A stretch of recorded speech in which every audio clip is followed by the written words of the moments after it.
আসসালামু আলাইকুম রহমতুল্লাহি বারকাতুহ। ইনশাআল্লাহ তাআলা আমি চেষ্টা করব ধীরে ধীরে সম্পূর্ণ জুজ আম্মা নিয়ে আলোচনা করার। কোরআনের ৩০টি পারার মধ্যে এই অংশটি বেছে নেওয়ার অন্যতম কারণ হলো আমরা কোরআন হিফজ করার সময় সাধারণত এখান থেকে শুরু করি। সালাতে কিংবা সালাতের বাইরে জুজ আম্মা সবচাইতে বেশি তিলাওয়াত করা হয়। তাই আমাদের জন্য কোরআনের এই অংশটি অনেক বেশি পরিচিত এবং প্রাসঙ্গিক। আশা করছি আমরা সবাই এই আলোচনা থেকে উপকৃত হব ইনশাআল্লাহ। আমার বক্তব্য শুরু করার আগে আমি একটা সারাংশ দাঁড় করাতে চাই, যেন আমরা এই আলোচনাকে আরও ফলপ্রসূ করতে পারি। আপনারা যারা শুনছেন তাদের সকলের প্রতি আমার অনুরোধ এবং পরামর্শ থাকবে, অডিও শোনার পাশাপাশি আপনারা নিজেরা তাফসির পড়তে থাকুন, অন্ততপক্ষে একটি তাফসির। আমি পরামর্শ দিব তাফসির ইবনে কাসির হলেও পড়ার জন্য। ইবনে কাসির রহমাহুল্লাহর লিখিত এই তাফসিরটি যে কোনো ভাষায় সহজলভ্য। আমার এই লেকচারে চেষ্টা করব পরিপূরক কিছু তথ্য আপনাদের দেওয়ার, কিছু পর্যালোচনা আপনাদের সাথে ভাগাভাগি করে নিতে। আসলে এই সিরিজের মূল লক্ষ্য কোরআনের মাঝে আল্লাহ তাআলার তুলে ধরা যুক্তির সামঞ্জস্য এবং ভারসাম্য নিয়ে পর্যালোচনা। কিভাবে প্রতিটি সূরা স্বকীয়তায় অনন্য হবার পরেও তাদের মধ্যে রয়েছে যোগসূত্র, প্রতিটি আয়াতের নিখুঁত গাঁথুনি কিভাবে সূরাগুলোর অর্থে এবং মাধুর্যে অনন্য এক মাত্রা দান করেছে। সাধারণত যখন আমরা কোরআন পর্যালোচনা করি তখন আমরা প্রতিটি আয়াত, প্রতিটি শব্দ নিয়ে খুব গভীরভাবে চিন্তা করার চেষ্টা করি, যেটা খুবই ভালো। আমরা যখন আলাদা আয়াতের তাফসির এবং প্রতিটি শব্দের উৎস, উৎপত্তি, অর্থ, ব্যাকরণগত আলোচনায় নিমগ্ন হয়ে পড়ি, তখন একটা সমস্যার সৃষ্টি হয়। অনেক বেশি সূক্ষ্ম বিষয় ভাবতে ভাবতে প্রায় পূর্ণাঙ্গ সূরার বিশাল যে পটভূমি আমাদের চোখ এড়িয়ে যায়। সম্পূর্ণ সূরাটি একত্রে অখণ্ড অবস্থায় যে শিক্ষা, যে নির্দেশনা আমাদের দেয়, খণ্ডিত আলোচনায় সেই বিষয়গুলি অনেক সময় আমাদের চোখে ধরা পড়ে না। তাফসির পড়তে গিয়ে আসলে আমরা অনেক সময় ঠিক এই কাজটি করে থাকি। সুতরাং আমরা চেষ্টা করব একটি সূরা কীভাবে বিন্যস্ত করা হয়েছে, এক একটি আয়াতের মধ্যকার সম্পর্ক এবং সম্পূর্ণ সূরার মাধ্যমে আল্লাহ যে দৃশ্যপটের দিকে আমাদের নির্দেশ করছেন সব কিছু নিয়ে আলোচনা করার। আমাদের বুঝতে হবে যে মৌলিকভাবে কোরআন তেলাওয়াত করা হতো, প্রাথমিকভাবে কোনো তাফসির ছিল না, এবং একটির পর একটি আয়াত তাদের কানে প্রবেশ করত। ধারাবাহিকভাবে শুনতে শুনতেই তারা কোরআন সম্পর্কে ভাবতেন। এবং আরেকটি গুরুত্বপূর্ণ বিষয় হলো, মক্কি সূরাগুলির অন্যতম শ্রোতা ছিল মক্কার মুশরিকরা। দেখুন, মুসলিমদের ক্ষেত্রে এটি স্বাভাবিক যে তারা প্রতিটি আয়াত থেমে থেমে প্রশ্ন করবে। বিজ্ঞ আলেমদের কাছ থেকে তারা আরও জানতে চাইবে, সময় নিয়ে গভীরভাবে উপলব্ধি করতে চাইবে। মুশরিকদের ক্ষেত্রে বিষয়টি ভিন্ন। জুজ আম্মা এক্ষেত্রে ভালো উদাহরণ। এর মাঝে সংকলিত সূরাগুলো মক্কি সূরার প্রকৃষ্ট উদাহরণ। বলা যায় এই সকল সূরার বড় অংশ জুড়ে অবিশ্বাসীদের উদ্দেশ্যে কথা বলছেন আল্লাহ তাআলা। এজন্য আমরা আমাদের আলোচনায় এই সূরাগুলোর স্পষ্টবাদী বক্তব্য, গাঠনিক এবং আলংকারিক বৈশিষ্ট্যগুলোর দিকে দৃষ্টিপাত করব। আজকে আলোচনা শুরু হওয়ার আগে একটি গুরুত্বপূর্ণ বিষয় নিয়ে আমি প্রথমেই বলে নিতে চাই। আমার মতে কোরআনের শাব্দিক অনুবাদে যে ভুলটি সবচেয়ে বেশি হয়, নিশ্চয়ই আল্লাহ সবচেয়ে ভালো জানেন, সেটি হলো এক একটি সূরাকে অধ্যায় হিসেবে অনুবাদ করা। সূরা শব্দটির সমার্থক শব্দ অধ্যায় নয়। যে কোনো বইয়ের এক একটি অধ্যায় নির্দিষ্ট কোনো বিষয়ের দিকে আলোকপাত করে লেখা হয়। একটি অধ্যায় একটি মৌলিক বিষয়কে ঘিরে রচিত হয়। পুরো অধ্যায় জুড়ে সাধারণত একটি বিষয়ের উপর আলোকপাত করা হয়। কিন্তু একটি সূরায় বহু বহু বহু বিষয়ের সমাহার খুবই স্বাভাবিক। তাত্ত্বিকভাবে চিন্তা করলে সূরা শব্দটির সবচেয়ে কাছাকাছি অনুবাদ হলো পাঠ্য। প্রত্যেকটি সূরা স্বতন্ত্রভাবে এক একটি পাঠ্য, যদিও প্রতিটি সূরা আবার নিজেদের মধ্যে সম্পর্কিত। যেমন সূরা বাকারার সাথে সূরা আল ইমরান যোগ রয়েছে। কোরআন জুড়ে এমন উদাহরণ অনেক, কিন্তু ভাষাগত দিক থেকে একটি সূরাকে কখনোই অধ্যায় ভাবা যৌক্তিক নয়। তার একটা কারণ ইতিমধ্যেই আমরা আলোচনা করেছি। একটি সূরায় একাধিক আলোচ্য বিষয় থাকতে পারে। সূরার মধ্যকার বিষয়গুলোর বৈচিত্র্যও এর একটি কারণ। আরেকটি গুরুত্বপূর্ণ কারণ হলো অধ্যায়ের মধ্যে নির্দিষ্ট ক্রম অনুসরণ করার প্রবণতা থাকে। যে কোনো বইয়ে অধ্যায়গুলি সাধারণত অক্ষরক্রম বা সংখ্যা অনুসারে সাজানো থাকে। প্রথমে অধ্যায় 1, তারপর 2, 3, 4, এভাবেই একটি বই গঠিত হয়। এবং কোনো অধ্যায় যদি পূর্ববর্তী কোনো বিষয়কে নির্দেশ করতে হয়, তাহলে লেখক কিন্তু ইতিমধ্যে লিখিত অধ্যায় পুনরায় গোড়া থেকে লেখা শুরু করেন না, বরং মোটা অক্ষরে লিখে দেন 4 নং অধ্যায় দ্রষ্টব্য। কিন্তু কোরআনে আমরা এমন অনেক উদাহরণ দেখতে পাই যেখানে আল্লাহ একটি ঘটনার পুনরাবৃত্তি করেছেন, একই দৃশ্যপট নানা আঙ্গিকে আমাদের সামনে উপস্থাপন করেছেন। তাই অধ্যায়ের সাথে সূরাকে মিলিয়ে ফেলা ঠিক নয়। এছাড়াও যে কোনো সূরাকে এক একটি পূর্ণ অংশের মর্যাদা দেওয়া হয়। আমরা যদি সূরা নূরের প্রতি লক্ষ্য করি, সেখানে আল্লাহ সম্পূর্ণ সূরাটিকে কিতাব, যার অর্থ বই, কিতাব বলে সম্বোধন করেছেন। সূরাটিকে এখানে খণ্ডিত নয়, বরং স্বয়ং সম্পূর্ণ সত্তা হিসেবে তুলে ধরা হয়েছে। এরকম বেশ কিছু কারণে সূরা এবং অধ্যায় এক নয়। ভাষাগত এবং উৎপত্তিগত দিক থেকেও সূরা শব্দটি অধ্যায় নয়, বরং ভিন্ন অর্থ বহন করে। সূরা আক্ষরিক অর্থে বোঝায় একটি শহরের বাইরের দেয়াল। এখনকার শহরগুলোর প্রবেশমুখে যেমন সজ্জিতভাবে লেখা থাকে শহরে স্বাগতম, অনেক বছর আগে বিষয়টা এমন ছিল না, বরং এক একটি শহরকে ঘিরে থাকত সুউচ্চ প্রাচীর। সেই প্রাচীরগুলো অনেকটা নিরাপত্তা বেষ্টনী হিসেবে কাজ করত। শহরের ভিতরের যত ব্যবসা বাণিজ্য, বসতি, সৈন্যবাহিনী, সরকার সব থাকতো সেই প্রাচীর দ্বারা বেষ্টিত। সেই দেয়ালের মাঝে চলতে থাকতো দৈনন্দিন বিচিত্র ঘটনা প্রবাহ। তারপরেও সব মিলে একটি স্বতন্ত্র শহর গঠন করে। সূরা শব্দটির মূলভাব অনেকটা এরকম। একটিমাত্র সূরায় বিভিন্ন বিষয়ের আলোচনার সমাগম ঘটে, অনেক ঘটনা প্রবাহ আলোচিত হয়, কিন্তু তারপরেও সব কিছু পরস্পর সংযুক্ত হয়ে একত্রে একটি সম্পূর্ণ সূরা গঠন করে। এছাড়াও আমরা আরও দুইটি বিষয় দৃষ্টিপাত করব। আসলে অনুবাদের কারণে এই দিকগুলো আমাদের চোখ এড়িয়ে যায়। তার মাঝে একটি হলো সূরার সূচনা এবং সমাপ্তির মাঝে সম্পর্ক, এবং এটি কোরআনের একটি ধারাবাহিক বৈশিষ্ট্য। সমস্ত কোরআন জুড়ে এই বৈশিষ্ট্যের পুনরাবৃত্তি দেখা যায়। প্রতিটি সূরা যে বিষয়বস্তু নিয়ে শুরু হয়, কোনো না কোনোভাবে সেই সূরার শেষ অংশে তার সাথে সম্পর্কিত কোনো প্রসঙ্গে আলোচনার মাধ্যমে সূরাটির ইতি টানা হয়। শুধু তাই নয়, একটি সূরার শেষ অংশে যা বলা হয়েছে আর পরবর্তী সূরার শুরুতে যা বর্ণিত হয়েছে তাদের মাঝেও একটা সংযোগ লক্ষণীয়। পূর্ববর্তী সূরার উপসংহার এবং পরের সূরার প্রথম বিষয়, এই দুইটি বিচ্ছিন্ন নয়। জুজ আম্মা শুরু হয়েছে সূরা নাবার সাথে। সূরা নাবা কোরআনের ৭৮ নম্বর সূরা। তার আগের সূরা হলো সূরা নম্বর ৭৭, সূরা মুরসালাত। এই সূরাটিতে দুই রকম দলের কথা বলা হয়েছে। সূরা মুরসালাতের ৪১ নম্বর আয়াতে আল্লাহ বলছেন, ইন্নাল মুত্তাকিনা ফি যিলালিন ওয়া উয়ুন। আল্লাহকে যারা ভয় করেছে তারা আজ থাকবে সুনিবিড় ছায়াতলে, প্রবাহমান ঝর্ণার মাঝে। এখানে তাকওয়াবান মানুষদের কথা বলা হয়েছে। আবার সূরা নাবার শেষ অংশেও মুত্তাকিদের কথা এসেছে।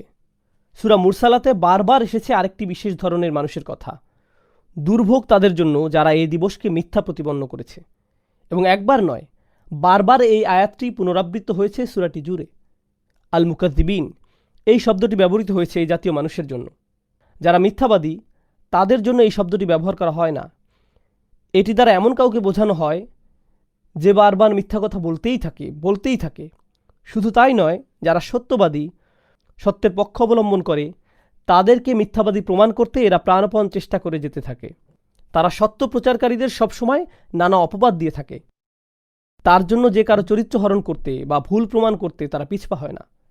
সুতরাং তারা আপাদমস্তক চরম মিথ্যাবাদী। তাদের বলা হয় আল মুকাদ্দিবিন। সূরা নাবা শুরু হয়েছে আম্মা ইয়াতাসাআলুন এই আয়াতটি দিয়ে, যেটার প্রচলিত অনুবাদে আমরা জানি কোন বিষয় সম্পর্কে তারা একে অপরকে জিজ্ঞেস করছে। এটি সূরা নাবার প্রথম আয়াতের সরল অনুবাদ। চলুন আমরা শব্দগুলো ভেঙে ভেঙে আলোচনা করি। তাহলে সূরা মুরসালাত এবং এর পরবর্তী সূরার অন্তর্নিহিত যে সম্পর্ক সেটা আমাদের বুঝতে সহজ হবে। এই আয়াতে আল্লাহ তাআলা অবিশ্বাসীদের নিজেদের মধ্যকার কথোপকথনের উপর মন্তব্য করেছেন। আসলে ইয়াতাসাআলুন শব্দটির তাফসির নিয়ে ৩টি মত আছে। এই শব্দটির সাধারণ অনুবাদ হলো তারা একে অপরকে জিজ্ঞেস করছে। প্রচলিত ৩টি মতের প্রথমটি হলো এখানে বিশ্বাসীদেরকে অবিশ্বাসীরা প্রশ্ন করছে। দ্বিতীয় মতটি হলো অবিশ্বাসীরা নিজেদের মধ্যে প্রশ্ন তুলছে। সর্বশেষ মত, বিশ্বাসী এবং অবিশ্বাসী উভয় পক্ষ রাসূলুল্লাহ সাল্লাল্লাহু আলাইহি সাল্লামের কাছে জানতে চাইছে। অন্যান্য আয়াত পারিপার্শ্বিক বিষয় বিবেচনায় দ্বিতীয় মতটিকে সবচাইতে সঠিক বা সত্যের কাছাকাছি বলে অধিকাংশ একমত হয়েছেন। অর্থাৎ এই আয়াতে কুফফারদের একটি দল নিজেদের মাঝে প্রশ্ন করছে, অবিশ্বাসীরা একজন আরেকজনের কাছে জানতে চাইছে। যে কোনো ভাষা বা সংস্কৃতিতে মানুষ প্রশ্ন করে মূলত দুইটি উদ্দেশ্যের একটি থেকে। প্রথমত জানার আগ্রহ থেকে। অজানা কিছু জানার জন্য মানুষ তার চাইতে বেশি জ্ঞানী কাউকে প্রশ্ন করে। নেহায়েত কৌতূহল থেকে সাধারণত এমন প্রশ্ন করা। অপরদিকে আরেক রকম প্রশ্ন করার মানুষ থাকে অন্য কাউকে অপদস্থ বা ছোট করার জন্য। এখানে আসলে প্রশ্নকর্তা মোটেই জানতে চাইছে না, বরং বাকিদের জানাতে চাইছে যে বিষয়ের সম্পর্কে সে প্রশ্ন করেছে তা সে মোটেও আমলে নেয় না। খোঁচা দেয়া আর ব্যঙ্গ বিদ্রুপ করাই এখানে মুখ্য। পুরো পরিস্থিতিটা একবার কল্পনা করুন। রাসূলুল্লাহ সাল্লাল্লাহু আলাইহি সাল্লাম মানুষের কাছে দাওয়াত দিচ্ছেন, ইসলামের স্মরণ করিয়ে দিচ্ছেন, কিয়ামতের কথা।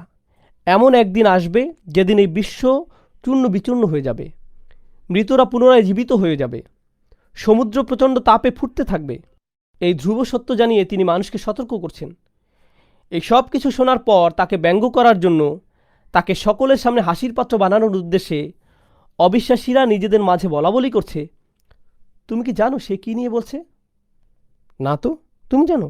না, আমিও এমন উদ্ভট কথা কখনো শুনিনি। এই ধরনের কথা চালাচালির একমাত্র উদ্দেশ্য তাকে হেয় করা, অপমানিত করা। ঠিক সূরা মুরসালাতে আমরা দেখেছি আল্লাহ বারবার বলেছেন আল মুকাজ্জিবিনের সম্পর্কে। এই ধরনের মিথ্যাচারিতা অর্থাৎ তাকজিবের একটি বহুল প্রচলিত পন্থা হল যিনি সত্য প্রচার করছেন এবং যে সত্য তিনি প্রচার করছেন সেসব বিষয় নিয়ে হাসি তামাশা করা, গুরুত্বপূর্ণ বিষয় নিয়ে ব্যঙ্গাত্মক প্রশ্ন করে বিষয়টার গুরুত্ব কমানোর চেষ্টা করা, বিচার দিবসে যে কোনো বিবরণ এবং ভয়াবহতা সম্পর্কে যে কোনো আয়াতের বিপরীতে অবিশ্বাসীরা এই ধরনের ব্যঙ্গাত্মক আচরণ করে যাচ্ছিল। যেমন তারা বলতো, আরে তোমার কি মাথা ঠিক আছে? মরে গিয়ে আমরা আবার জীবিত হব, তাই না? আর এই যে বিরাট বিরাট পাহাড়, সেগুলো সব তুলার মতো উঠতে থাকবে, এইসব কথা আমাদের বিশ্বাস করতে বলো? আর কি যেন বলো তোমরা, মাটিতে মিশে যাওয়ার পর আবার কবর থেকে বেরিয়ে আসবো? যত সব বানানো গালগল্প। এভাবে খোঁচা দেওয়ার সুরে তারা কথা বলতো। অবশ্য এমন ভঙ্গিতে কথা বলা আজকের যুগেও অপরিচিত নয়। এখানে একটা বিষয় লক্ষ্য করুন এবং অনুধাবন করার চেষ্টা করুন। তাদের এই জাতীয় কথোপকথন রসুল সাল্লাল্লাহু আলাইহি সাল্লামের কান পর্যন্ত পৌঁছায়। যারা ইতিমধ্যে বিশ্বাসী এবং দাওয়াতি কাজ করছেন তাদেরও এসবের মুখোমুখি হওয়া লাগতো। কিন্তু এই দুই পক্ষ ছাড়াও আরেক পক্ষ এখানে উপস্থিত। তিনি হলেন আল্লাহ আযজা ওয়া জাল্লা। সমস্ত কথোপকথন তিনি শুরু থেকেই শুনছেন এবং এই সূরার প্রথম আয়াতে আল্লাহ অবিশ্বাসীদের হীন পরিকল্পনার প্রেক্ষিতে তার নিজের বক্তব্য প্রদান করছেন। সুতরাং আমরা এতটুকু বুঝতে পারি যে তাদের এই ব্যঙ্গাত্মক কথোপকথন, খোঁচা দেওয়া আচরণে তারা মূলত স্বয়ং আল্লাহর বাণীকে তুচ্ছ প্রমাণ করার চেষ্টা করছে, যার ফলে আল্লাহ তাদের উপর তীব্র অসন্তুষ্ট হয়েছেন। তিনি নিজেই তাদের এই আচরণকে লক্ষ্য করে সরাসরি আয়াত নাজিল করেছেন। আল্লাহ বলেন, আম্মা ইয়াতাসাআলুন। এই পর্যায়ে আমি অবিশ্বাসীদের প্রশ্নের ধরন সম্পর্কে আবার একটু বলতে চাই। কোরআনের বিভিন্ন অংশে তাদের এ জাতীয় প্রশ্নকে উদ্ধৃত করা হয়েছে। বিচার দিবসের বর্ণনার বিপরীতে তারা বলতো, আমরা কিভাবে বেঁচে উঠব যখন আমাদের হাড়গুলো মাটিতে মিশে যাবে? কিংবা যখন আল্লাহ তাআলা বলেন আলাইহা তিসআতা আশার, জাহান্নামে থাকবে ১৯ জন প্রহরী, তখন তারা বলে উঠল, মাত্র ১৯ জন, এ তো কোনো ব্যাপারই না আমাদের জন্য। সুতরাং বোঝাই যাচ্ছে তারা কি ধরনের প্রশ্ন এবং সমালোচনা করত রাসূলুল্লাহ সাল্লাল্লাহু আলাইহি সাল্লামকে দমিয়ে দেওয়ার জন্য। এবং এই ক্ষেত্রে আরেকটা কথা বলা যায় যে বর্তমানে আমরা দেখি তরুণদের অনেকে বিভিন্ন মিশনারি ওয়েবসাইট, নাস্তিক ব্লগার কিংবা কোনো ধর্মীয় পোস্টের নিচে এসে করা ব্যঙ্গাত্মক কমেন্ট দেখে তাদের অনুসরণ করতে শুরু করে। ইসলামকে ছোট করে বলা এইসব কথা আসলে নতুন কিছু নয়। মক্কার কাফিররা এসব কৌশল অনেক আগেই প্রয়োগ করেছে স্বয়ং রাসূলুল্লাহ সাল্লাল্লাহু আলাইহি সাল্লামের উপর। সে যাই হোক, আল্লাহ বলছেন, আম্মা ইয়াতাসাআলুন আনিন নাবাইল আযীম। কোন বিষয়ে তারা একে অপরকে প্রশ্ন করছে? এবং আল্লাহ আগের প্রশ্নের সূত্র ধরে আরও বলছেন, তারা কি সেই মহাসংবাদের ব্যাপারে প্রশ্ন করছে? আরবি নাবা শব্দের অর্থ সংবাদ, কিন্তু সংবাদের সমর্থক অন্য আরেকটি শব্দ খবরও ব্যবহৃত হয় আরবিতে। সংবাদ বোঝানোর জন্য নাবা এবং খবর দুইটি শব্দই প্রচলিত। এই দুইটি শব্দ সমর্থক হলেও তাদের ব্যবহারের ক্ষেত্রে ভিন্নতা আছে। প্রথমত, নাবা বলতে বোঝানো হয় বিরাট কোনো সংবাদ, যেটা খবরের চাইতে গুরুত্বপূর্ণ। এই গেল একটা পার্থক্য। সুতরাং আমরা যে কোনো সংবাদের জন্য নাবা ব্যবহার করব না, কোনো বিশেষ ঘটনার প্রেক্ষিতে এটি ব্যবহার করা হবে। যেমন আজকে দোকান 10টায় খুলবে, এটা কোনো নাবা নয়, একে খবর বলা যায়। কিন্তু ধরুন জাতীয় নির্বাচনে কেউ জিতল কিংবা হঠাৎ কোনো যুদ্ধ আরম্ভ হলো, এক্ষেত্রে শব্দটি হবে নাবা। কুরআনে আল্লাহ তাআলা শব্দ দুটিকে এভাবেই গুরুত্বের ভিত্তিতে ব্যবহার করেছেন। খবর শব্দটি কোরআনে 2বার উল্লেখ করা হয়েছে এবং 2বারই একই প্রসঙ্গে এই শব্দের ব্যবহার আমরা দেখি। যখন মূসা আলাইহিস সালাম ধুধু মরুপ্রান্তরে পরিবার নিয়ে পথ চলতে চলতে দূরে আলোর দেখা পেলেন, তখন তিনি বাকি সদস্যদের বললেন, সম্ভবত এর থেকে আমি কোনো খবরের সন্ধান পাব। আতিকুম বিখবরিন, তোমাদের জন্য আমি সেখান থেকে কোনো সংবাদ হয়তো জোগাড় করতে পারবো। কিন্তু তিনি এই কথা বলার সময় জানতেন না ঠিক কোন পরিস্থিতির সম্মুখীন হতে যাচ্ছেন। তবে আশা করছিলেন হয়তো উপকারী কোনো নির্দেশনা সেই আলোর উৎস থেকে পাওয়া যাবে। এরকম একটা প্রসঙ্গে খবর শব্দটি ব্যবহার করা হয়েছে। এক্ষেত্রে তিনি পূর্ববর্তী জাতির সংবাদ সম্পর্কে বলতে নাবা শব্দটি বেছে নিয়েছেন। তবে আশা করছিলেন হয়তো উপকারী কোনো নির্দেশনা সেই আলোর উৎস থেকে পাওয়া যাবে।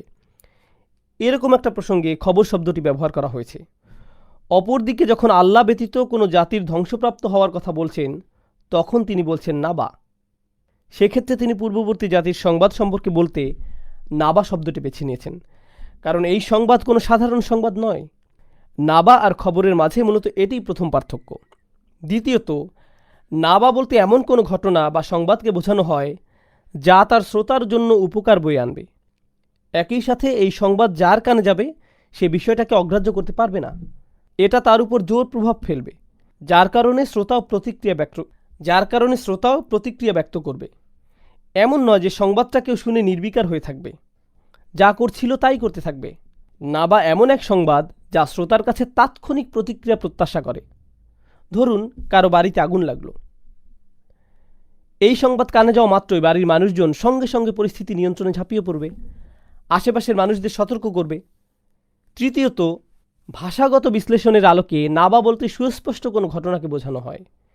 এটা কোনো কাল্পনিক অনুভূতি বা তত্ত্বীয় মতবাদ নয় যে পরিস্থিতি ইন্দ্রিয়গ্রাহ্য, দেখা যাবে, অনুভব করা যাবে। নাবা এরকম কোনো ঘটনা সংঘটিত হওয়ার সংবাদ যখন আল্লাহ মৃত্যুর পরের জীবন পুনরুজ্জীবিত হওয়ার কথা বলছেন, তখন নাবা শব্দটি বেছে নিয়ে তিনি এটাও স্পষ্ট করেছেন যে পরবর্তী জীবন কোনো মানসিক অবস্থা নয়, বরং এর বাস্তব অস্তিত্ব আছে। আমাদের প্রকৃত অর্থেই সে সকল অভিজ্ঞতার মধ্য দিয়ে যেতে হবে। অন্য অনেক ধর্মে মৃত্যু পরবর্তী জীবনকে আধ্যাত্মিক পর্যায় হিসেবে উপস্থাপন করা হয়, যেটা পুরোপুরি মানসিক একটি অভিজ্ঞতা। কিন্তু ইসলাম এই ধারণাকে নাকচ করে দেয়। জান্নাত জাহান্নাম কোনো বিমূর্ত ধারণা নয়, প্রত্যেকে নিজের চোখেই এসব কিছুর বাস্তব অস্তিত্ব দেখবে। আমরা আবার আয়াতে ফিরে যাই। আল্লাহ বলছেন, আনিন নাবা ইল আযীম, তারা কি সেই বিরাট সংবাদ নিয়ে প্রশ্ন করছে? আমরা আগেই আলোচনা করেছি, অর্থগত দিক থেকে নাবা বলতে এমনিতেই বড় কোনো ঘটনা বোঝায়। এই আয়াতে তার সাথে আরও একটি বিশেষণ যোগ করা হয়েছে, আযীম, যা পরিস্থিতির গুরুত্ব আর মহত্বকে পরিপূর্ণভাবে প্রকাশ করে। তারা কি আসলেই এমন একটা মহাসংবাদ নিয়ে ব্যঙ্গাত্মক প্রশ্ন করছে, যে সংবাদে তাদের সম্বিত ফিরে পেয়ে নিজেদের শুদ্ধি নেওয়ার কথা, তার বদলে বিদ্রূপ করছে? এরপর আল্লাহ আরও একটি প্রশ্ন করেন। এখানে জিজ্ঞেস করা সবগুলো প্রশ্নই কিন্তু আলংকরিক প্রশ্ন। আল্লাযী হুম ফীহি মুখতালিফুন। আল্লাযী শব্দটিকে বলা হয় ইসমে সিলা, ইসমে মৌসুল, এবং ব্যাকরণগত দিক থেকে হুম ফীহি মুখতালিফুনকে বলা হয় সিলাতুল মৌসুল, নাবা শব্দটির বিশেষণ। অর্থাৎ তৃতীয় সম্পূর্ণ আয়াতটি আর নাবা শব্দটির একটি বিশেষণ। প্রথম বিশেষণ হলো আল আযীম এবং দ্বিতীয় বিশেষণ হলো আল্লাযী হুম ফীহি মুখতালিফুন, যার একটি সাধারণ অনুবাদ হলো এমন দিন যা নিয়ে তারা নিজেরাই মতবিরোধে লিপ্ত, এমন এক বিষয় যা নিয়ে তারা নিজেরাই একমত হতে পারেনি। কিন্তু আয়াতের গঠনগত কারণে এর মাঝে আরও একটি গুরুত্বপূর্ণ অর্থ আছে, কারণ একে পুরো আয়াতটি একসঙ্গে বিশেষ্য রূপে ব্যবহৃত হয়েছে। আর এই কারণে আমরা বুঝতে পারি আল্লাহ তাআলা এমন কোনো বিষয় নিয়ে বলছেন যা তারা সব সময় করে থাকে। এই মতবিরোধ ক্ষণিকের জন্য নয়। উদাহরণস্বরূপ বলা যায়, এখানে আল্লাহ বলছেন আল্লাযীনা হুম ফীহি মুখতালিফুন, কিন্তু তিনি আল্লাযীনা হুম ফীহি ইয়াখতালিফুন বলেননি। এখানে ইসমে ফাইল ব্যবহৃত হয়েছে। আর বিশেষ্যের কারণে আমরা বুঝতে পারি এখানে স্থায়ীভাবে ঘটবে এমন কোনো ঘটনার প্রতি ইঙ্গিত করা হচ্ছে, যেহেতু ক্রিয়া দ্বারা ক্ষণস্থায়ী এবং বিশেষ্য দ্বারা স্থায়ী অবস্থা বোঝানো হয়। এখানে আরেকটি বিষয় লক্ষণীয়, ফীহি এই শব্দটির ব্যবহার। শব্দটির অবস্থান হুম এবং মুখতালিফুনের মাঝে। আল্লাযীনা হুম মুখতালিফুন ফীহি এটা কিন্তু বলা হয়নি, অথচ সাধারণ আরবিতে বাক্যটির এমন গঠন হওয়া স্বাভাবিক। ফীহি মুখতালিফুন, যা একটা আকস্মিক ধাক্কা দেয়। এটা কি আসলেই সেই বিষয় যা নিয়ে তারা নিজেরাই নানা মতে বিভক্ত? ইখতিলাফ শব্দটির দুই ধরনের অর্থ হতে পারে। একটি হলো সুস্পষ্ট দ্বিমত, অর্থাৎ তারা আক্ষরিক অর্থেই বিষয়টি নিয়ে নিজেদের মাঝে ভিন্ন মত পোষণ করে।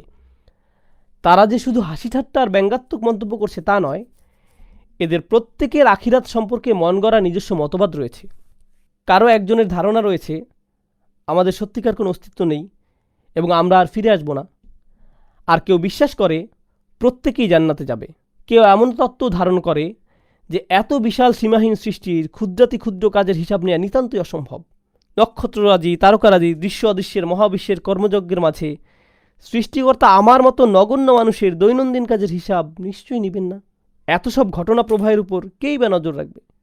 নিশ্চয়ই এমন কোনো জবাবদিহি করতে হবে না। তিনি আমাদের সবাইকে ছাড় দিবেন। আবার কেউ কেউ বলে, না না, মাআযাল্লাহ, আমরা বিশ্বাস করি তার কন্যা আছে যারা আমাদের খেয়াল রাখবে। তারা আমাদের পাপের পরিবর্তে পুণ্য লিপিবদ্ধ করবে। তাই যত যাই করি না কেন আমাদের কিচ্ছু হবে না। তুমি যেরকম বিপদের ভয় আমাদের দেখাচ্ছ, তেমন অবস্থায় আমরা কখনোই পড়ব না। হ্যাঁ, থাকবে কিছু মানুষ যাদেরকে সাহায্য করার মতো মধ্যবর্তী কেউ নেই, তারা এইসব বিপদে পড়তে পারে, আমরা না। এবং এরকম মানসিকতা শুধু আখিরাত নিয়ে নয়, অনেকে এই জীবনেই লালন করে। কেউ তার নিজের কাজে একেবারেই অযোগ্য, কিন্তু সে অফিসের ম্যানেজারের ভালো বন্ধু। তখন সে আশা করে ম্যানেজার তার অদক্ষতা সত্ত্বেও তাকে কাজে নিয়োগ দেবে। তার ঊর্ধ্বতন কর্তৃপক্ষ যতই অভিযোগ করুক কিছুই হবে না, কারণ দিন শেষে সে তো ম্যানেজারের বন্ধু। বস আর তার মাঝে মধ্যবর্তী হয়ে সব কিছু ম্যানেজারই সামনে নিবে। এই একই ধারণা আখিরাতের বিষয়ে অনেকে লালন করত। আমাকে তো আর আমার কাজের জন্য আল্লাহর মুখোমুখি হতে হবে না, অন্য কেউ আমার হয়ে সব করে দিবে, কারণ আমার এমন মধ্যবর্তী যোগসূত্র আছে। এটাই মূলত তাদের ধারণা, এবং এরকম চিন্তা থেকে শিরকের সূচনা হয়। দায়িত্বজ্ঞান লোপ পায়। যখন আপনি আপনার নিজের কাজের জন্য দায়িত্ব নিতে চান না, তখন সেই দায়িত্ব চাপিয়ে দেওয়ার জন্য এমন কাউকে দরকার যে আপনার হয়ে দায়িত্ব নেবে। মানুষের মানসিকতার মধ্যে এভাবেই শিরক মিশে যায়। যাই হোক, তারা নিজেদের মাঝে এরকম নানা ধরনের ভ্রান্ত মতবাদ নিয়ে দ্বিধাবিভক্ত ছিল। তবে ইখতিলাফের আরও একটি অর্থ আছে, সেটা হলো অন্তর্দ্বন্দ্ব। নিজের ভিতরে পরস্পর বিরোধী মত ধারণ করার ফলে নিজের সাথে নিজেরই মতবিরোধ সৃষ্টি হওয়া। তারা শুধু যে একে অপরের সাথে অমত করছে তাই নয়, তারা নিজেরাও নিজেদের অবস্থান নিয়ে বিভ্রান্ত। ক্ষণে ক্ষণে তারা মত পাল্টে ফেলে। কখনো তারা ভাবে তার ধারণা সঠিক, পরক্ষণেই অন্য কোনো মতবাদের পক্ষে অবস্থান নেয়। তারা নিজেরাই নিশ্চিত না তারা কি ঠিক করছে নাকি ব্যাঠিক করছে। বিষয়টা এরকম নয় যে তারা কোনো নির্দিষ্ট ধারণার উপর অটল থেকে আখিরাতের বিরোধিতা করছে। অসম্ভব। আমরা খুব ভালোভাবে জানি পরকাল বলে কিছুই নেই, কিংবা আমরা একেবারেই নিশ্চিত যে আমাদের কোনো বিচার হবে না। তারা আসলে নিজেরাই বিভ্রান্ত। তাদের নিজেরাই ভুগছে সিদ্ধান্তহীনতায়। এবং এই পুরো চিত্র আল্লাহ আজ্জা জাল্লা তুলে ধরেছেন ইখতিলাফ শব্দের মাধ্যমে। তারপর আল্লাহ বলেন, কাল্লা সায়ালামুন সুম্মা কাল্লা সায়ালামুন। এখানে একই বাক্য দুইবার বলা হয়েছে, এবং ধারণা করা হয় যে এই ধরনের বাক্য বিশেষ উদ্দেশ্যে ব্যবহার করা হয়ে থাকে, যাকে বলা হয় মুবালাগা, যার অর্থ জোর দেয়া, দুইবার বলার মাধ্যমে বিশেষভাবে গুরুত্ব দেয়া। সাধারণ অনুবাদে এই আয়াতের অর্থ দেখে থাকবেন, অতপর না, অচিরেই তারা জানতে পারবে। আমি প্রথমে কাল্লা শব্দটি নিয়ে একটু বলতে চাই, তারপর এর অনুবাদ নিয়ে আলোচনা করব। সিবাওয়াহ সহ কিছু আরবি ব্যাকরণবিদ যারা মূলত বসরা অঞ্চলের অধিবাসী, তাদের মতে এই শব্দটি দ্বারা রাদা এর অর্থ প্রকাশ করা হয়, যার অর্থ থামা। অর্থাৎ এ আয়াতে যেন বলা হয়েছে, যে যাই করছিলে না কেন এক্ষুনি সেসব বন্ধ করো, অচিরেই বুঝতে পারবে সত্যিকার অর্থে কি হবে। এরকম একটি প্রেক্ষাপটে আয়াতটিকে ব্যাখ্যা করছেন অনেক ব্যাকরণবিদ। পরিস্থিতি যেন এমন, তারা তাদের খেয়াল খুশি মতো যা ইচ্ছা বলে যাচ্ছিল। হঠাৎ আল্লাহ বললেন, থামো, খুব তাড়াতাড়ি দেখবে কি ঘটে তোমাদের সাথে। কাল্লা দ্বারা কি বোঝানো হয়েছে, এটা হলো তার একটি ব্যাখ্যা। এছাড়া আরও ব্যাখ্যা রয়েছে। ভাষাগত দিক থেকে অন্য আরেকটি ব্যাখ্যা আরও বেশি জোরদার, যেখানে দেখা হয়েছে কাল্লা শব্দটি বাক্যের কোন জায়গায় ব্যবহার করা হয়েছে। যদি কেউ বলে কাল্লা, তারপর একটু বিরতি দেয় এবং তারপর বলে সাই আলামুন, তাহলে একরকমের অর্থ দাঁড়ায়। কিন্তু যদি কাল্লা সাই আলামুন একসাথে বলা হয় কোনো রকম বিরতি ছাড়াই, তাহলে সেটা একটা ভিন্ন অর্থ প্রকাশ করে। কেউ যদি বলে কাল্লা, তারপর তেলোয়াতে বিরতি দেয় এবং এরপর বলে সাই আলামুন, সেক্ষেত্রে ব্যাকরণবিদদের দিক থেকে এটা অনুমোদিত। এই দুইটি শব্দের মাঝখানে বিরতি দেওয়া যাবে এবং তখন এর অর্থ দাঁড়াবে, থামো, যে মন গড়া কথাই তোমরা বলছো না কেন সেসব বন্ধ করো। এসব অর্থহীন হাস্যকর কথাবার্তা এখনই বন্ধ করো, খুব তাড়াতাড়ি তোমরা বুঝতে পারবে। অপরপক্ষে যদি কেউ না থেমে টানা পড়ে যায়, যেভাবে কোরআন লিখিত হয়েছে, কোনো রকম দৃশ্যমান বিরতি ছাড়া, সাধারণ ঐক্যমত হলো সেখানে কোনো ওয়াকফ নেই। সেক্ষেত্রে কাল্লা শব্দের অর্থটি হাক্কনের সাথে সম্পর্কিত, যার অর্থ সত্যিকারভাবেই, সত্যিকার অর্থেই তোমরা বুঝতে পারবে। বাংলায় যেমন আমরা বলে থাকি না, এবার সমস্যায় পড়বে মনে হচ্ছে। এই বাক্যে কিন্তু না বলার মাধ্যমে কাউকে মানা করা হচ্ছে না। এর অর্থ হলো সত্যিই সমস্যায় পড়বে। এখানে না বলতে নেতিবাচক না বুঝিয়ে বরং অবস্থাটা যে আসলেই ভয়াবহ সেটা বোঝানো হচ্ছে। আমরা ব্যবহার করছি না, কিন্তু সেটাকে না অর্থে ব্যবহার করছি না। সত্যিকার অর্থে অবস্থাটা কীরকম হবে সেটা জোর দিয়ে বর্ণনা করছি। এজন্য বলছি না। এর দ্বারা ধ্রুপদী আরবিতেও কাল্লা শব্দটি এভাবেই ব্যবহৃত হয়েছে। সত্যিকার অর্থে অবস্থাটা কীরকম হবে সেটা জোর দিয়ে বর্ণনা করছি এই না এর দ্বারা। ধ্রুপদী আরবিতেও কাল্লা শব্দটি এভাবেই ব্যবহৃত হয়ে এসেছে। তাই এখানে কাল্লা সে আলামুন মানে দাঁড়াচ্ছে না না, আসলে বাস্তবতা হলো খুব দ্রুতই তারা বুঝতে পারবে। পরের আয়াত সুম্মা কাল্লা সে আলামুন, না না, বরং বাস্তবতা হলো তারা খুব তাড়াতাড়ি বুঝতে পারবে। সাওফা শব্দের সংক্ষিপ্ত রূপ হলো সা। এখানে এই শব্দটি ব্যবহার করা হয়েছে যার অর্থ যা আসছে সেটা খুব বেশি নিকটবর্তী, এবং আল্লাহ সুবহানাহু ওয়া তাআলা এখানে সিন ব্যবহার করার মাধ্যমে নিশ্চিত করছেন যেন আমরা সময়ের স্বল্পতাটি অনুভব করতে পারি। এবং সূরার শেষে বলছেন ইন্না আনজারনাকুম আযাবান করিবা, তোমাদের আমরা সতর্ক করছি খুব নিকটবর্তী শাস্তির। সিনের ব্যবহার এবং শেষ আয়াতে করিবা শব্দের ব্যবহার স্পষ্ট করে তুলে ধরছে যে সেই সময়টি ঘনিয়ে আসছে, খুব দ্রুত ঘনিয়ে আসছে। এখন আমরা আলোচনা করব পরপর দুইটি আয়াতে একই শব্দাংশের পুনরাবৃত্তি সম্পর্কে। কাল্লা সে আলামুন, সুম্মা কাল্লা সে আলামুন।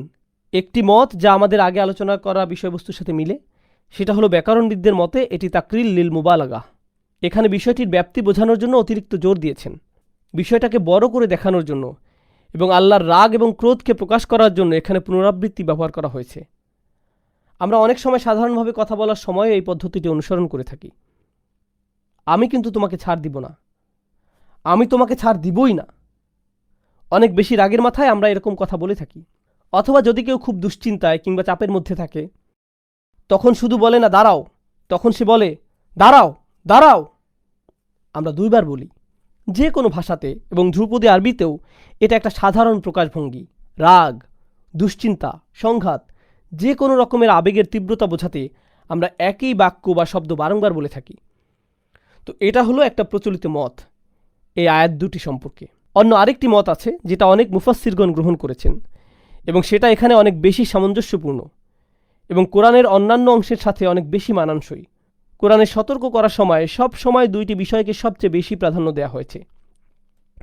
একটি হলো পুনরুত্থান দিবস আল কিয়ামা, এবং আরেকটি হলো জাহান্নামের আগুনের ভয়াবহতা, এবং তারা একটি আরেকটির সাথে সম্পর্কিত। সুতরাং এক কথায় বলা যায় কোরআনের দুটি প্রধান সতর্কবার্তা হলো আল কিয়ামা এবং জাহান্নামের আগুন। কোরআনে এই দুইটি বিষয় নিয়ে অসংখ্য বর্ণনা পাওয়া যায়। এ কারণে মুফাসসিরদের মতে প্রথমবার যখন বলা হয়েছে তোমরা শীঘ্রই বুঝতে পারবে, তখন নির্দেশ করা হয়েছে প্রথম সতর্কবাণী অর্থাৎ আল কিয়ামার দিকে, আর দ্বিতীয়বার বলার মাধ্যমে ইঙ্গিত করা হয়েছে জাহান্নামের আগুনের দিকে। সুতরাং প্রথমবার তারা খুব ভালোভাবে বুঝতে পারবে কতটা ভুল এবং ব্যঙ্গাত্মক কথাবার্তা বলছে কিয়ামত সম্পর্কে, যখন তারা সত্যি সত্যি কিয়ামতের দিন পুনরুত্থিত হবে। আর দ্বিতীয়বারের মতো তারা একই বিষয়টি পুনরায় উপলব্ধি করবে যখন জাহান্নামের আগুনের মুখোমুখি হবে। এভাবে দুইবার তাদের মন গড়া অনুমান মিথ্যা প্রমাণিত হবে। আমরা এতক্ষণ আলোচনা করলাম একই বাক্য দুইবার ব্যবহার করার তাৎপর্য। এই সংক্রান্ত সর্বশেষ আলোচনায় আমরা কথা বলবো একটি প্রচলিত আরবি বাক্য নিয়ে, যার অর্থ যে মৃত্যুবরণ করেছে তার কেয়ামত ইতিমধ্যেই শুরু হয়ে গিয়েছে।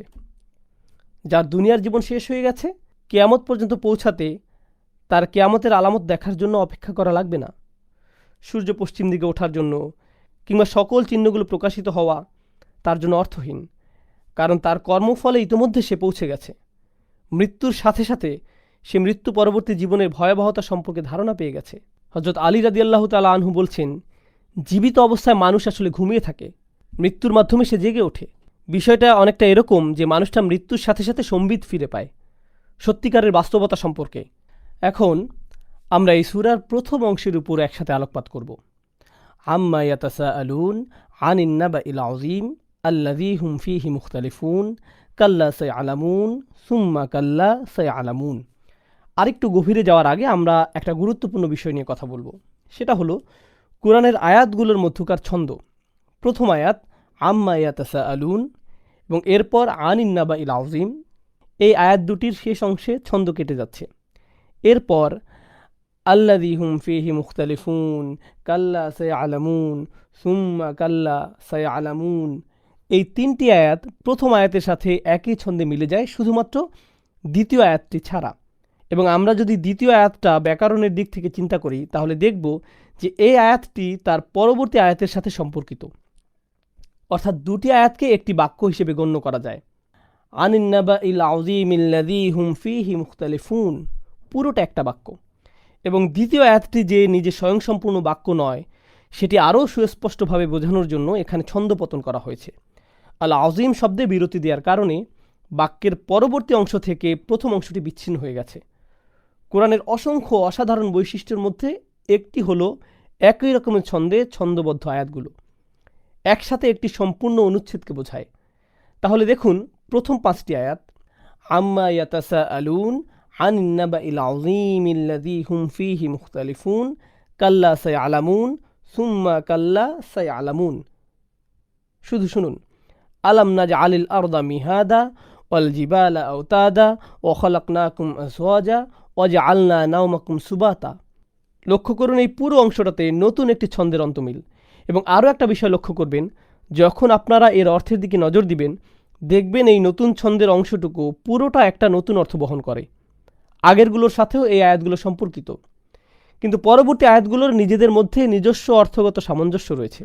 যেহেতু আমরা এই সূরাটির অন্তর্নিহিত তাৎপর্যকে ভালোভাবে উপলব্ধি করার চেষ্টা করছি, সেক্ষেত্রে আমাদের আরও একটি বিষয় মাথায় রাখতে হবে, সেটা হলো ইন্তিফাদ।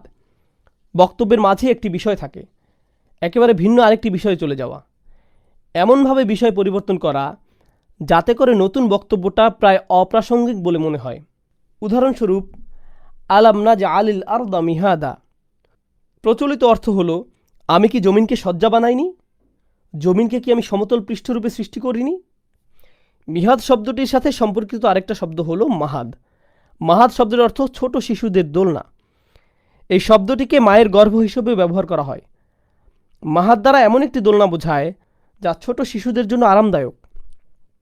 আল্লাহ বলছেন, ভূপৃষ্ঠকে কি আমি এমনভাবে সৃষ্টি করিনি যাতে করে সেটা তোমাদের জন্য আরামদায়ক হয়। প্রাচীন আরবিতে মিহাদ শব্দটি বিছানা অর্থ ব্যবহৃত হয়।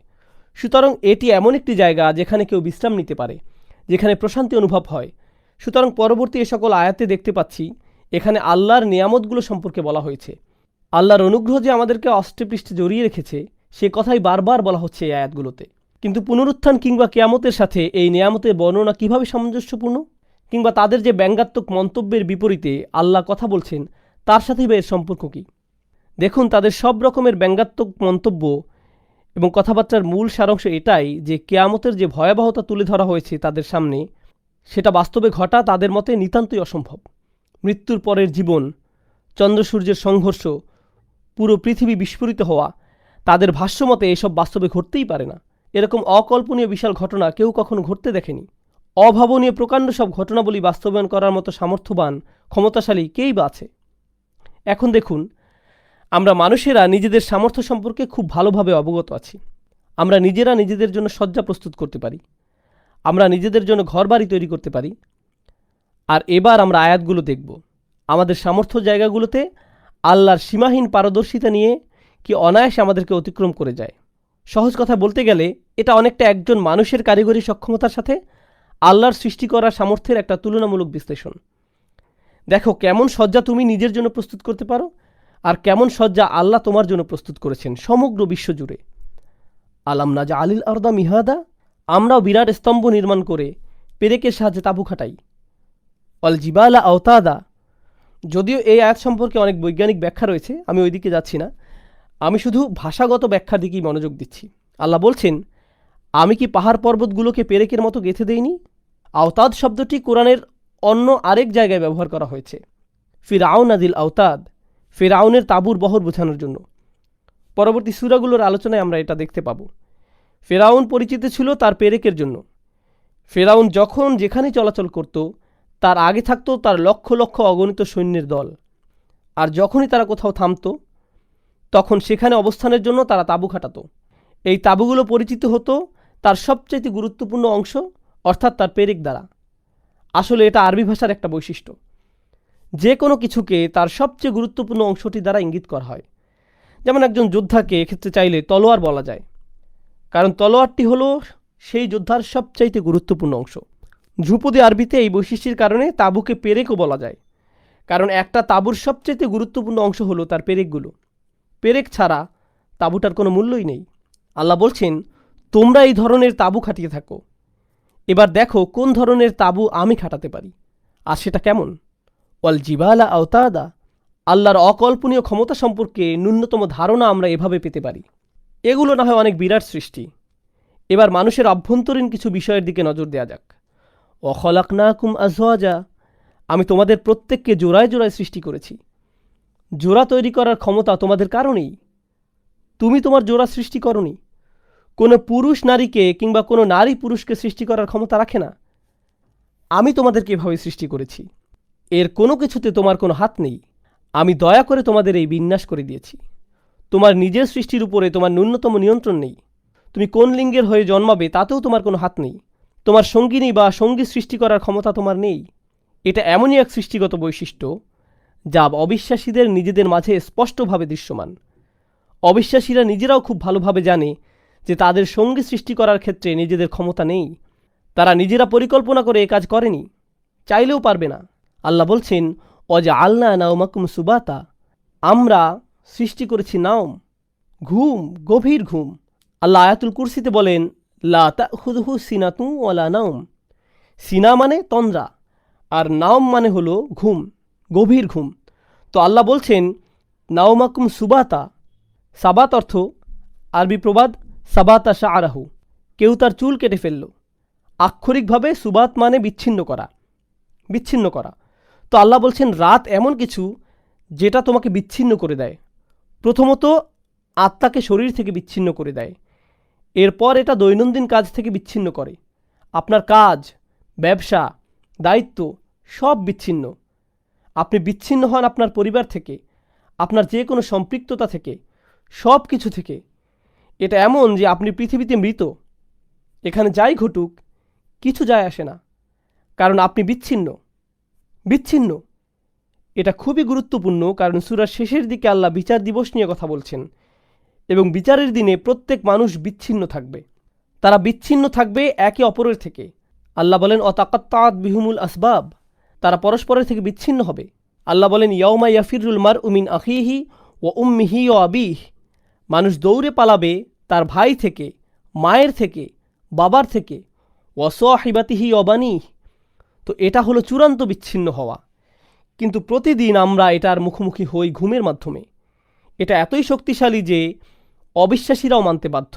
যাই হোক, ওয়াজআলনা নাওমাকুম সুবাতা ওয়াজআলনা আল-লাইলা লিবাসা, আমরা রাতকে তৈরি করেছি পোশাক হিসেবে। রাতকে আমরা পোশাক বানিয়েছি। এখন এখানে রাতকে কেন পোশাক বলা হচ্ছে? কারণ রাত আপনাকে আবৃত করে ফেলে, আপনাকে চাদরের ন্যায় মুড়িয়ে নেয়। পোশাক হচ্ছে এমন কিছু যেটার আবরণে আপনি নিজেকে ঢেকে রাখেন। আপনারা জানেন মানুষ এই রাত্রিকে ব্যবহার করে লুকিয়ে থাকে। অন্যায় অবিচার এই রাত্রের বেলাতে ঘটে। সকল গোপনীয়তা এই রাতকে কেন্দ্র করে আবর্তিত হয়। অতর্কিত হামলাগুলো রাতেই ঘটে। চুরি ডাকাতি সব রাতেই সংঘটিত হয়। এই সকল কিছুই রাতের সাথে জড়িত, কেননা এটা গোপনীয়তার উৎকৃষ্ট সময়। কিন্তু আরেকটা বিষয় যা এখান থেকে বোঝা যাচ্ছে, এই রাত একটা আবরণ, একটা চাদর যা আপনার উপর চাপানো হচ্ছে, এবং আপনি এটা সরাতে পারছেন না। এই রাত থেকে বেঁচে থাকা আপনার ক্ষমতার বাইরে। আপনি এই ঘরের আলো জ্বালিয়ে দিতে পারেন, আপনি এই ঘরে আলো জ্বালিয়ে দিতে পারেন, কিন্তু তার মানে রাত থেকে মুক্ত হয়ে যাচ্ছেন এমন না। এই রাত সকলকে পরাজিত করে, ঠিক যেমন দিনও সকলকে পরাজিত করে। তো আল্লাহ আজ্জা জাল্লা এই রাতকে আপনার উপর প্রকট করেছেন, অর্থাৎ এটা আল্লাহর অসংখ্য সৃষ্টির মধ্যে আরও একটি সৃষ্টি যা পৃথিবীতে সকল সৃষ্টিকে পরাভূত করে। এই রাত্রি ওয়াজআলনা আল-লাইলা লিবাসা ওয়াজআলনা আন-নাহারা মাআশা, আর আমরা দিনকে করেছি। এখানে মাস শব্দটি জরফে জামান হতে পারে, কিংবা অ্যাডভার্ব হতে পারে, কিংবা সময় বা স্থান বোঝানো কোনো বিশেষ্য।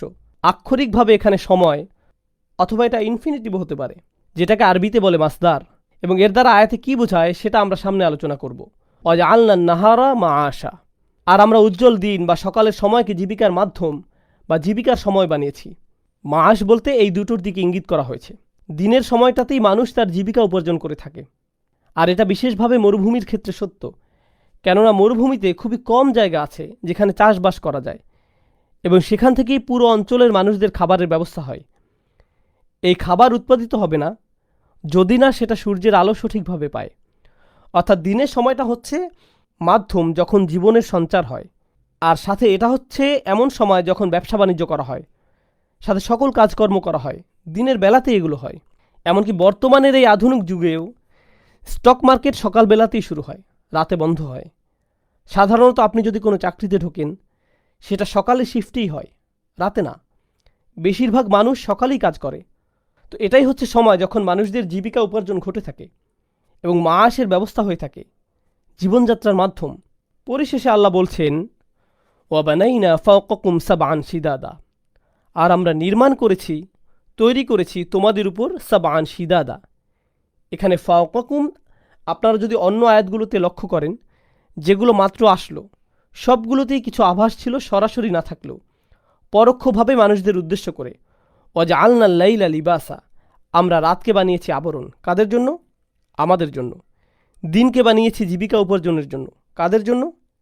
আমাদের জন্য। তো এগুলোতে সর্বদাই আমাদের দিকে ইঙ্গিত করা হয়েছে, সাথে আমাদের দুর্বলতা, হীনতা স্পষ্ট করা হয়েছে আল্লাহর সৃষ্টিসমূহের সামনে, এবং আল্লাহর অন্য সকল সৃষ্টির নিকট আমরা কতটা নির্ভরশীল সেটা। তো আবারও আল্লাহ এখানে বলছেন না অবানাইনা সাবান শিদাদা, আমরা 7টি প্রগাঢ় আসমান নির্মাণ করেছি, 7টি ক্ষমতাবান ত্রুটিহীন ঊর্ধ্বালোক তৈরি করেছি, না। কিন্তু তিনি এখানে যুক্ত করেছেন ফাওকাকুম, আমরা তোমাদের উপর নির্মাণ করেছি। আর এই বিনা, এই নির্মাণ কৌশল, নির্মাণের আইডিয়া যদি মানুষের ক্ষমতার সাথে তুলনা করা হয়, আমরা মানুষরাও নির্মাণ করি, তো তুলনা করে দেখুন, মানুষরা সর্বোচ্চ যা নির্মাণ করতে পারে আর আল্লাহ যা করছেন সাবআন শিদাদা। সুবহানাল্লাহ। লক্ষ্য করুন, প্রতিনিয়ত আমাদেরকে আমাদের অবস্থান স্মরণ করানো হচ্ছে। এই আলোচনা, যুক্তিগুলোর পিছনে মূল লক্ষ্য মানুষকে তার অবস্থান স্মরণ করানো। তোমাদের যোগ্যতা নেই যে তোমরা পরকালের ব্যাপারে এমন মন্তব্য করো। তোমাদের ক্ষমতা সম্পর্কে তোমাদের ধারণা থাকা উচিত। তোমরা কতটুকু দুর্বল, কতটা তুচ্ছ সেটা তোমাদের বোঝা উচিত। অবানাইনা ফাওকাকুম সাবআন শিদাদা, আর যথারীতি এর উপর ওয়াজআলনা সিরাজাও ওয়াহাজা, এবং তারপর আমরা স্থপিত করেছি সিরাজ। সিরাজ আরবিতে রূপকার্থে ব্যবহৃত হয়। এর দ্বারা সকল কিছু যা আলোর নিঃসরণ ঘটায় তা বোঝায়, অথবা যা জ্বলে, কিন্তু কোরআনে সর্বদাই এর দ্বারা সূর্যকে বোঝানো হয়েছে। এর পরের শব্দটাতে আমরা ইসমে মুবালাগার প্রয়োগ দেখতে পাই, অহাজা। অহাজ শব্দটি এসেছে অহাজা ইয়াহাজু ওয়াহাজুন থেকে, যেটার ভিত্তিগত অর্থ দ্বারা এমন কিছু যেটা অসাধারণ কিংবা উদ্দীপ্ত। এর সাথে যুক্ত হল অহাজ, যেটা আরবিতে সেই রূপ যেটা কিনা শব্দের অতিশায়ন ঘটায়, অর্থাৎ অস্বাভাবিকভাবে উদ্দীপ্তময় অসাধারণ প্রদীপ আমরা তোমাদের জন্য স্থাপন করেছি। তো দুনিয়াতে তোমরা যত প্রকার বাতি জ্বালাতে পারো, যত প্রকারের ঝাড়বাতি তৈরি করতে পারো, সেগুলোর তুলনায় আল্লাহ তাআলার এই সৃষ্টি কেমন? আবারও এর দ্বারা জানান দেয়া হচ্ছে মানুষের ক্ষমতাহীন অবস্থা। একই সময়ে আল্লাহ সুবহানাহু ওয়া তাআলার সৃষ্টিশীল ক্ষমতার রূপ। ওয়া আনজালনা মিনাল মুসিরাতি মাআন সাজ্জাজা, একটি চমৎকার আয়াত যা আল্লাহর সৃষ্টিশীল নৈপুণ্যের প্রকাশ ঘটাচ্ছে। তিনি বলছেন, আমরা পাঠিয়েছি মিনাল মুসিরাত। আসারা শব্দটি আরবিতে, অথবা ইয়াসার যেটা মাজদার, এর অর্থ হচ্ছে চাপ দিয়ে নিঃশেষিত করা, শক্ত মুষ্টিতে নিংড়ানো। একটা মত অনুযায়ী এর দ্বারা বাতাসকে বোঝানো হচ্ছে। বাতাস বহমান হয়, তারপর তা মেঘদের চাপ দিয়ে নিংড়িয়ে নেয়, এবং এরপর মেঘ থেকে পাওয়া যায় বৃষ্টি। তো এখানে একটা চিত্র উপস্থাপিত হলো, বাতাসের সবশেষ মেঘদের নিংড়িয়ে দেয়া। ইয়াসার শব্দটি ক্লাসিক্যাল আরবিতে ব্যবহৃত হয় এমন একটি কাপড়কে বোঝাতে যেটা পুরোপুরি ভেজা। আপনি সেটাকে নিংড়ালে, চাপ দিলে পানি বের হয়। এছাড়াও ইয়াসার ব্যবহার করা হয় সেই মেঘমালাকে বোঝাতে যেটা পানি দ্বারা পরিপূর্ণ, আর নিতে পারছে না, এবং পরবর্তীতে বৃষ্টি হচ্ছে। তো এই দুইটি হচ্ছে অর্থ যা আমরা পাই মুসিরাতের মাধ্যমে। মেঘমালা যা বাতাসের চাপে থাকে, অথবা মেঘমালা যা পানি দ্বারা পরিপূর্ণ থাকে। মা আন সাজ্জাজা, পানি যা কিনা সাজ্জাজা। সাজ শাব্দিক অর্থে বোঝায় উদ্বেলিত, প্রবাহিত, অতিমাত্রায় ভারী বর্ষণ কিংবা জলোচ্ছ্বাস, অর্থাৎ আমরা অত্যাধিক মাত্রায় পানি সরবরাহ করছি। আবারও যেটার মানুষের সাথে তুলনা চলে না, আমরা জানি পানি হচ্ছে এমন আরেকটা বিষয় যা মানুষকে পরাভূত করে, হয়তো এর অতিপ্রবাহের দরুন অথবা এর ঘাটতির দরুন। আল্লাহ যখন পানি সরবরাহ বন্ধ রাখেন, সেটা মৃত্যু বা দুর্ভিক্ষের কারণ হতে পারে। যখন তিনি অত্যাধিক পানির সরবরাহ করেন তখনও সেটা মৃত্যু বা ধ্বংসের কারণ হতে পারে। সুবহানাল্লাহ। তো আল্লাহ আজ্জা ওয়া জাল্লা আবারও এখানে মানুষের উপর তার ক্ষমতার প্রদর্শন করে যাচ্ছেন। আচ্ছা, এখন আপনারা আল্লাহ সুবহানাহু ওয়া তাআলার কথাতে কিঞ্চিৎ দয়ার লক্ষ্য করবেন। তিনি আপনাদের উপর কি কি নিয়ামত দিয়ে রেখেছেন সেগুলোর স্মরণ হবে। লিনুখরিজা বিহি হাব্বাও ওয়া নাবাতা। আমরা এখান থেকে পাই, এখানে হি দ্বারা অর্থাৎ সর্বনামটি দ্বারা মা বা পানি বোঝানো হচ্ছে। পানি থেকে আমরা বের করি হাব্বা ওয়া নাবাতা। হাব্বান শব্দটি ব্যবহৃত হয় সকল প্রকার শস্য বোঝাতে, সকল প্রকার দানা, এ ধরনের ফসল বোঝাতে। নাবাত শব্দটি ব্যবহৃত হয় সকল প্রকারের ঘাস বা শাক সবজি বোঝাতে। তো সামগ্রিকভাবে পৃথিবীর পুষ্টি সাধনের জন্য সকল খাদ্যের কথা বলা হচ্ছে। পৃথিবীতে যদি এই সবুজ শ্যামল উদ্ভিদ না থাকে, প্রাণের অস্তিত্ব থাকবে না। আমরা যাই আহার করি না কেন সেটা উদ্ভিদ জীবনের সাথে জড়িত। আচ্ছা, যাই হোক, লিনুখরিজা বিহি হাব্বা ওয়া নাবাতা ওয়া জান্নাতিন আলফাফা। এর চাইতে মজার বিষয় হচ্ছে, জান্নাত বলতে আমরা জানি ঘন সবুজ বাগান, আর আলফাফ শব্দটি হতে পারে লাফিফের বহুবচন। যদিও এই ব্যাপারে আরও মত রয়েছে। লাফিফ শব্দের অর্থ যা ছড়ানো বা জড়ানো থাকে। তো দৃশ্যায়ন হচ্ছে এমন বাগানের যেখানে গাছের সাথে ডালপালা, পাতাসমূহ একত্রে বিজড়িত অবস্থায় আছে। সূক্ষ্মভাবে এটা আরেকটার সাথে যুক্ত, দেখতে মনে হচ্ছে একে অপরের সাথে জট লাগা অবস্থায় আছে। এটাই হচ্ছে ওয়া জান্নাতিন আলফাফা। গাছপালা যেগুলো এতটাই কাছাকাছি আর এতটাই ঘন যে আপনি বলতে পারবেন না কোথায় শুরু আর কোথায় শেষ। এটাই জান্নাতিন আলফাফা। এটাই মূলত দৃশ্যায়ন যা এখানে করা হয়েছে। এখন এতক্ষণ ধরে সৃষ্টিশীল ক্ষমতার এতটা ব্যাখ্যা করবার পর, এটা ছিল দ্বিতীয় স্তবক, যদি মনে থাকে, দ্বিতীয় পাঠ এই সূরার, যেখানে মানুষের ক্ষমতা কিংবা দুর্বলতার সাথে আল্লাহর সৃষ্টিশীলতার একটা তুলনা করা হয়েছে। প্রথম স্তবকে যদি আমরা ফিরে যাই, সেখানে সামগ্রিকভাবে সমস্যাটা কি ছিল? সমস্যাটা ছিল পরকালের অস্বীকার। এখন এটা নিয়ে কথা বলা যায়। এখন যখন তোমাকে তোমার স্থান আঙুল দিয়ে দেখিয়ে দেওয়া হয়েছে, এখন যা প্রথমে বলা হয়েছিল আর তুমি হাসি ঠাট্টা করেছিলে সেটার দিকে ফিরে যাওয়া। আল্লাহ আজ্জা ওয়া জাল্লা বলছেন, ইন্না ইয়াউমাল ফাসলি কানা মিকাতা। নিশ্চয়ই সেদিন ফাসল, আল ফাসল শব্দটি আরবিতে বোঝায় দুইটি জিনিস যা একত্রে ছিল। এটা নিয়ে তাদের এমনভাবে আলাদা করা যাতে তারা পরিষ্কারভাবে একে অপরের থেকে দূরে সরে যায়। আর এটা বিচার দিবসের একটা বিবরণ। আলেমগণ বলে থাকেন, এই দিবসকে আলাদা হওয়ার দিন বা স্পষ্টভাবে চিহ্নিত হওয়ার দিন বলা হয়, কেননা এই দিন সত্যকে মিথ্যা থেকে আলাদা করা হবে। আর দুনিয়াতে মানুষ অল্প কিছু সত্যি বলে থাকে, কিন্তু তার সাথে ঢের মিথ্যা মিশিয়ে উপস্থাপন করে। মুশরিকরাও এমন করেছিল। এমন না যে তারা আল্লাহতে বিশ্বাস করেনি, তারা আল্লাহতে বিশ্বাস করেছে, কিন্তু সাথে অন্যদের উপাসনাও করেছে। তো পৃথিবীতে যারা খারাপ করে তারা সাথে ভালো কিছুর নজির উপস্থাপন করে। তারা ভালোর সাথে খারাপের মিশ্রণ ঘটায়, সত্যকে মিথ্যার সাথে মিশিয়ে ফেলে। বিচার দিবস হচ্ছে এমন দিন যখন এই সকল কিছুকে আলাদা স্পষ্ট করা হবে। মানুষকে তার মিথ্যা থেকে আলাদা করা হবে, প্রার্থনাকারীদেরকে তাদের মিথ্যা উপাস্যদের থেকে বিচ্ছিন্ন করা হবে, তাদের উপর যে ভরসা করেছিল সেটাও। অত্যাচারী শাসককে তার ক্ষমতা থেকে দূরে নেওয়া হবে। সকল বিষয় যা এখন একত্রে যুক্ত আছে সব কিছুই সেদিন পৃথক হবে। আল্লাহ আজ্জা ওয়া জাল্লা এমনকি সূরাতুল বাকারাতে অনুসারীদের কথা উল্লেখ করেছেন যাদেরকে লিডার থেকেই আলাদা করা হবে। ইজ তাবারাল্লাযীনা ইত্তাবাউ মিনাল্লাযীনা ইত্তাবাউ। সেই মানুষজন যাদের অনুসরণ করা হতো তারা নিজেদের তাদের থেকে গুটিয়ে নিবে যারা তাদের অনুসরণ করত। তো বর্তমানে যেসব বাচ্চারা হাল আমলের ট্রেন্ড হিসেবে বিভিন্ন সুপারস্টার সেলিব্রিটিদের অনুসরণ করছে, হিসাবের দিন এনারা তাদের সেই ভক্তদেরকে চিনবেই না। তারা সেই ভক্তদের থেকে দূরে সরে যাবে। এদের তো আমি চিনিই না, এদের সাথে আমার কোনো কিছু নেই। আবার একইভাবে আমরা অনেক সময় ফ্যামিলি ট্র্যাডিশনকে এত বেশি গুরুত্ব দেই যা ইসলামে নিষিদ্ধ কোনো বিষয়। বাপ, চাচা কিংবা কোনো পারিবারিক বুজুর্গের কথায় করে ফেলি। বিচারের দিন এই আঙ্কেল আন্টিও, যার কথায় আমি সুদ নিয়েছি, অশালীন পার্টি আয়োজন করেছি, অসৎ ব্যবসায় অংশ নিয়েছি, আমাদের থেকে সরে যাবে, সরাসরি অস্বীকার করবে, বলবে আমরা তো এর কিছুই জানি না। যাই হোক, ইন্না ইয়াউমাল ফাসলি কানা মিকাতা। এই ফাসল বা পৃথক করার দিনের একেবারে সর্বোচ্চ চিত্রায়ন যেটা আল্লাহ আজ্জা ওয়া জাল্লা করেছেন, এই দিনে মা তার সন্তান থেকে পৃথক হবে। এটাই সম্ভবত সবচাইতে স্পষ্ট বিবরণ যা আল্লাহ তাআলা এই ফাসল বোঝাতে ব্যবহার করেছেন। আল্লাহ আমাদের এই দিনের ভয়াবহতা থেকে রক্ষা করুন। যেহেতু নামাজের সময় হচ্ছে, এই আয়াত নিয়ে আর সামান্য কিছু কথা বলে আমি শেষ করছি বিইজনিল্লাহ। আল্লাহ এই আয়াতে বলছেন, ইন্না ইয়াউমাল ফাসলি কানা মিকাতা, বিচ্ছিন্ন করার এই দিন, স্পষ্টভাবে চিহ্নিত করার এই দিন, দুটো বিষয়কে পৃথক করার এই দিবস ইতিমধ্যে নির্দিষ্ট হয়ে গেছে। মিকত হচ্ছে যেটাকে জারফে জামান বলা হয়, এই নির্ধারিত সময়। এটা আশারই ছিল, এক সময় যেটা হতোই, এই সময়টা আঘাত হানতই। আপনি যদি এখন সকল জিনিসগুলোর দিকে লক্ষ্য করেন, যেগুলোর বিষয়ে আল্লাহ আজ্জাজাল্লাহ এখানে কথা বলছেন, জোড়ায় জোড়ায় সৃষ্টি, গাছপালা বৃদ্ধি, সূর্য, রাত ও দিন, এই সকল কিছু যেগুলোর নির্দিষ্ট সময় আছে, যাদের জন্য সুনির্দিষ্ট সময় বরাদ্দ আছে, একইভাবে আমাদের জীবনেরও একটা জোড়া আছে। কিছু না কিছুর সাথে এটি বন্ধনে আবদ্ধ। কিসের সাথে আমাদের জীবনের জোর? এটির জোর হচ্ছে পরকালের সাথে, যার জন্য এটা একটা নির্দিষ্ট সময় আছে।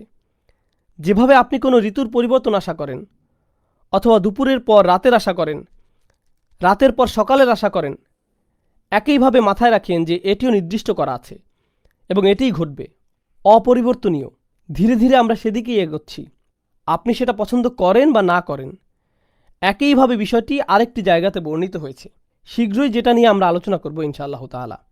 ইয়া আইয়ুহাল ইনসান ইন্নাকা কাদিহুন ইলা রব্বিকা কাদহান ফামুলাকিহ। আরে মানুষ, তুমি একটু ভেবে দেখো, তুমি দিনে দিনে তোমার রবের নিকট এগিয়ে যাচ্ছ, প্রতি মিনিটে মিনিটে, সেকেন্ডে সেকেন্ডে, যেটার জ্ঞানও তোমার নেই, আর তোমার তার সাথে দেখা হতে যাচ্ছে। অনেকটা এমন যে আপনি যাই করেন না কেন, আপনারা সম্ভবত প্রত্যেকেই লিফটে চড়েছেন, যেটাতে আপনি শুধু দাঁড়িয়ে থাকেন, লিফট এগোতে থাকে। আমরা এভাবেই দাঁড়িয়ে আছি, বুঝি বা না বুঝি, আর সেদিকেই এগিয়ে যাচ্ছি, আমাদের রবের দিকে আমরা অগ্রসর হচ্ছি। আল্লাহ আমাদেরকে এই দিনের জটিলতা থেকে পানাহ দান করুন বিইজনিল্লাহি তাআলা। এশার সালাতের পর আমরা আবার সূরা নাবার দার্স শেষ করার চেষ্টা করব। যেখানে শেষ করেছিলাম সেখান থেকে আবার আমরা শুরু করতে যাচ্ছি। আয়াত নম্বর 17, সূরাতুন নাবা। ইন্না ইয়াউমাল ফাসলি কানা মিকাতা। আমরা আলোচনা করছিলাম, কোনো সন্দেহ নেই বিচ্ছিন্নকারী সেই দিন নির্ধারিত হয়েছে, আর সেটার সময়ও নির্দিষ্ট। মিকাত, মিকাত শব্দটি আরবিতে জারফে জামান। এর দ্বারা কোনো কিছুর জন্য নির্ধারিত এমন সময় বোঝায় যেটা নড়চড় হবে না। আল্লাহ বলেন, ইয়াউমা ইউনফাখু ফিস সূরি ফাতাতুনা আফওয়াজা। এখন সেই দিবসের পরিচয় পর্ব সম্পন্ন হয়েছে। বাকি আয়াতসমূহে বিচার দিবসের কার্যক্রম বর্ণনা করা হবে। আল্লাহ আজ্জাজাল্লাহ এখানে আলোচনা শুরু করেছেন ইয়াউমা ইউনফাখু ফিস সূর, সেই দিন যখন বিস্ফোরণ ঘটানো হবে। নাফাখা ইয়ানফাখু নাফখান, ফিস সূর ফুৎকার দেওয়া হবে, সূরে অর্থাৎ ডঙ্কায়। তবে আরবিতে আক্ষরিকভাবে সূর বলতে বোঝায় শিং, মানে বন্যপ্রাণীদের শিং বা সেই শিং যেটাতে ফু দেয়া হয়। ফাতাতুনা আফওয়াজা, তাতুন শব্দটি এখানে হাদির ফর্মে, অর্থাৎ মধ্যম পুরুষ। ফলস্বরূপ তোমরা সবাই সামনে আসবে, দলে দলে, বৃহৎ পরিমাণে। আল্লাহ আজ্জাজাল্লাহ কুফফারদের ব্যাপারে কথা বলার পরিবর্তে এখন সরাসরি কুফফারদের সাথেই কথা বলছেন। সূরা শুরু হয় আম্মা ইয়াতাসা আলুন বলার মাধ্যমে। সেখানে তাসা আলুন বলা হয়নি, তারা একে অপরকে জিজ্ঞাসা করছে, অর্থাৎ উত্তম পুরুষ হিসেবে। কিন্তু এখন আল্লাহ তাদেরকেই বলছেন সরাসরি। অন্যভাবে বললে, শুরুতে আল্লাহ তাদের প্রতি ক্ষোভ প্রকাশ করেছিলেন, তাদের সাথে সরাসরি কথা না বলেই তিনি তাদের ব্যাপারে শুধু আলোচনা করেছিলেন। আরবিতে এটাকে বলা হয় তাবঈদ, ব্যক্তি থেকে নিজেকে দূরে সরানো, যার সাথে আপনি খুশি নন। তবে আরবিতে আরও একটি উপায় আছে কারো প্রতি নিজের ক্ষোভ জাহির করার জন্য, যেখানে প্রথমে ব্যক্তির সাথে সরাসরি কথা বলা হয় না, তবে পরবর্তীতে হঠাৎ তার দিকে ফেরা হয় আর তাকে হঠাৎ সারপ্রাইজ করে দেওয়া হয়। এরকম ক্লাসরুমে প্রায় হতে দেখা যায়। কেউ যদি কোনো বিষয়ে ফেল করে, টিচার ক্লাসরুমে ঢুকে পরোক্ষভাবে বলে, কিছু ছেলেপেলে একেবারেই পড়াশোনা করে না। এখন সব ছাত্ররাই কিছুটা নার্ভাস, কিন্তু কেউই জানে না যে এটা কার বিষয় বলা হচ্ছে। তারপর শিক্ষক মশাই তার কথার ভিতরেই হঠাৎ আবদুল্লার দিকে ফিরে বলেন, এই আবদুল্লাহ তুমি। এতে কি হবে মনে করেন? আবদুল্লাহ হঠাৎ আকাশ থেকে পড়ল। কাউকে সাবধান করার জন্য আল্লাহ তাআলা কোরআনে প্রায় এই স্টাইলের অবতারণা করেন। যেমন ধরুন, আল্লাহ তাআলা কোরআনে বলেন, ওয়াকালু ইত্তাখাযাল্লাহু ওয়ালাদা, তারা বলে আল্লাহ পুত্র সন্তানের পিতা হয়েছেন। লাকাদ জিতুম শাইআন ইদ্দা, তোমরা তো এক ভয়ঙ্কর কথার অবতারণা করেছ, জঘন্য বিষয় নিয়ে এসেছ। সরাসরি তাৎক্ষণিকভাবে আল্লাহ তারা থেকে তোমরাতে চলে গেছেন, কিন্তু তোমরা এটা করেছ। অর্থাৎ পরিবর্তন হলো গায়েব বা উত্তম পুরুষ থেকে হাদির মধ্যম পুরুষে। এই একই জিনিসটি ঘটল এই সূরাতেও। ফাতাতুন আফওয়াজা। আরবিতে আতা ইয়াতি শব্দটার একটা সুবিধা হচ্ছে এই শব্দটার দ্বারা শুধু আবির্ভাব বা উপস্থিত হওয়া বোঝায় না। যেমন যা আ ইয়াজি উ শব্দটার দ্বারা আবির্ভূত হওয়া বোঝায়, কিন্তু আতা ইয়াতি দ্বারা কারো আবির্ভাব বোঝায়, সাথে আত্মসমর্পণও বোঝায়। আসমান ও জমিন আল্লাহর দিকে ফিরল এবং তারা বলল, আমরা আসলাম মাথা নত করে, মানে আমরা আত্মসমর্পণ করলাম পুরোপুরি। তাই ফাতাতুন আফওয়াজা অর্থাৎ তোমরা দলে দলে আত্মসমর্পণ করবে। তোমরা দলে দলে শুধু আসবে এমন না, তোমরা দলে দলে বশ্যতা স্বীকার করে নিবে। এখানে মূলত তুলনা চলছে কিভাবে এখন তারা বিদ্রোহ করছে আর কিভাবে তারা তখন দলে দলে আত্মসমর্পণ করবে আল্লাহর নিকট। অফুতিহাতিস সামা উ ফাকানাত আবওয়াবা। এখন আপনারা হয়তো লক্ষ্য করছেন আল্লাহ আজ্জা ওয়া জাল্লা এই সূরাতে যখন তার ক্ষমতা প্রদর্শন করছিলেন তিনি বলেন অবানাইনা ফাওকাকুম সাবআন শিদাদা। আলেমদের মধ্যে ইজমা আছে যে এখানে আসমানসমূহের কথাই বলা হচ্ছে, কেননা সাবআ শব্দটা আছে। আল্লাহ আমাদের উপর নির্মাণ করেছেন 7টা ঘন মজবুত স্থাপনা, 7টা আকাশ। এখন এই 7 আকাশের সম্পর্কে আল্লাহ বলছেন যে আল্লাহর এগুলো ধ্বংস করবার ক্ষমতা আছে। আল্লাহ নিজেই এই 7 আকাশের ক্ষমতার দৃশ্যায়ন করছেন, আর তিনি নিজেই এখন আকাশসমূহের ব্যাপারে একত্রে বলছেন অফুতিহাতিস সামা উ ফাকানাত আবওয়াবা। আর সামা আকাশকে তখন খোলা হবে, আকাশকে চিরে প্রকাশিত করা হবে বাস্তবেই। ফাকানাত আবওয়াবা মনে হবে যেন এগুলো দরজা। এটা হচ্ছে কুরআনিক বালাগার একটা উদাহরণ। আকাশসমূহ দরজার ন্যায় হবে, এর দ্বারা কি বোঝায়? পূর্বে যে ফিল বা ক্রিয়া আমরা সামওয়াতের সাথে ব্যবহার করেছি বা নাই না, সেখান থেকে বিষয়টি স্পষ্ট করা যায়। আল বিনা শব্দের অর্থ নির্মাণ করা। নির্মাণ বা স্থাপনার ক্ষেত্রে একটা বিল্ডিং এর সবচাইতে দুর্বল অংশ কোনটি হয়? অবশ্যই সেটি দরজা। দরজাই সেই অংশ যেটা প্রচুর খোলা ও বন্ধ করা যায়। আপনি যদি একটা বাড়ির কিছু ভাঙতে চান, প্রথমে কোথায় আঘাত করবেন? কোথায় আক্রমণ করবেন? অবশ্যই দরজায়, কারণ এটি কলকব্জা দ্বারা আটকানো থাকে আর সহজেই নড়াচড়া করে। ঘরের জানালাও দরজার মতো এত বেশি ব্যবহৃত হয় না। এটাই হচ্ছে কোনো স্থাপনার সবচেয়ে দুর্বল অংশ। কেউ যদি আপনার ঘরে আক্রমণ করে, অবশ্যই সে দরজা শুরু করে, দেয়ালে নয়।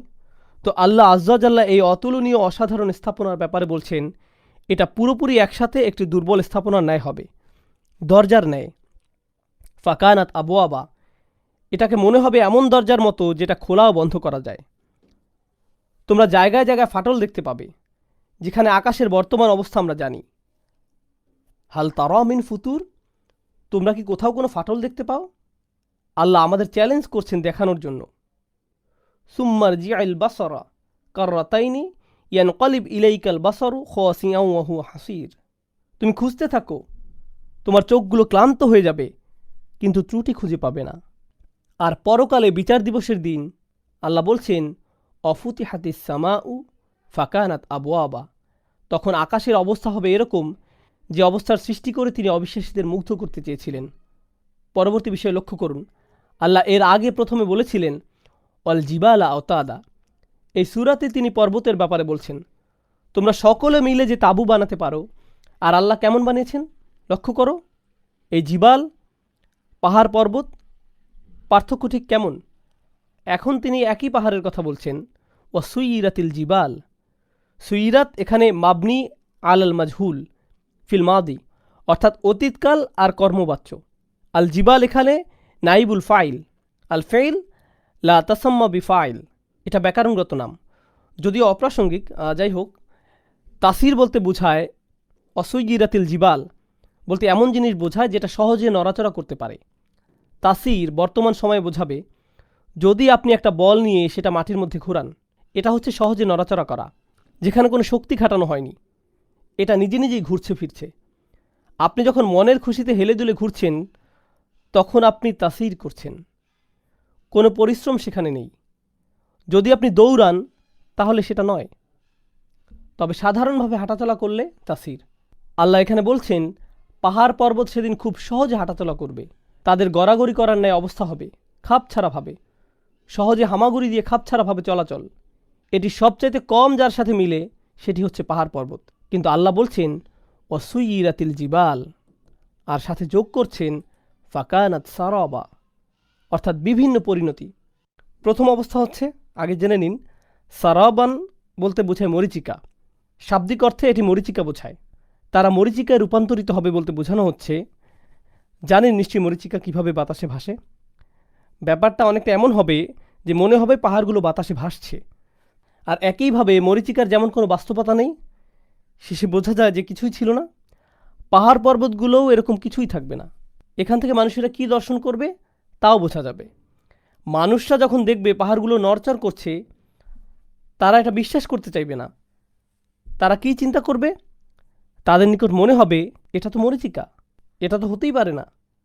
ফাকানাত সারাবা। এখন আল্লাহ আজ্জা ওয়া জাল্লা তার মূল কথার দিকে আসছেন। শুরুতে দুইটি সাবধানবাণী ছিল, কাল্লা সাই আলামুন, সুম্মা কাল্লা সাই আলামুন। দুইটি ওয়ার্নিং। প্রথমটি ছিল বিচার দিবসের জন্য, ইয়াউমা ইউনফাখু ফিস-সূরি ফাতআতুনা আফওয়াজা ওয়া ফুতিহাতিস সামাউ ফাকানাত আবওয়াবা ওয়া সুয়িরাতিল জিবাল ফাকানাত সারাবা। এগুলো সবই ছিল প্রথম সতর্কবাণীটার পরিপ্রেক্ষিতে। ইয়াউমুল ফাসল, আল কিয়ামা, কাল্লা সায়ালামুন। দ্বিতীয়টা কী কারণে ছিল? একটু পরেই তারা জানতে পারবে যে এটা জাহান্নামের ব্যাপারে বলা হয়েছে। এটা দ্বিতীয়বার যখন তারা বুঝতে পারবে, তো প্রথমে কিয়ামা, তারপরে আন্নার। তো আমরা সামনে আগাই। এখন আমরা পরবর্তী দৃশ্য দেখতে পাব। ইন্না জাহান্নামা কানাত মিরসাদা। নিশ্চয়ই জাহান্নাম শুরু থেকে উৎপেতে অপেক্ষা করছে। মিরসাদ শব্দটা, এর সাথে আরেকটা শব্দ আছে মারসাদ, যেটা আসছে রসাদা আরবি শব্দ থেকে। রসাদা ইয়ারসুদু আসছে নাসারা ইয়ানসুরু থেকে। অকাদুলাহুম কুল্লা মারসাদিন, মানে এমন কোনো জায়গা যেখানে আপনি লুকিয়ে থাকেন কাউকে আক্রমণ করার জন্য, এটাই মারসাদ।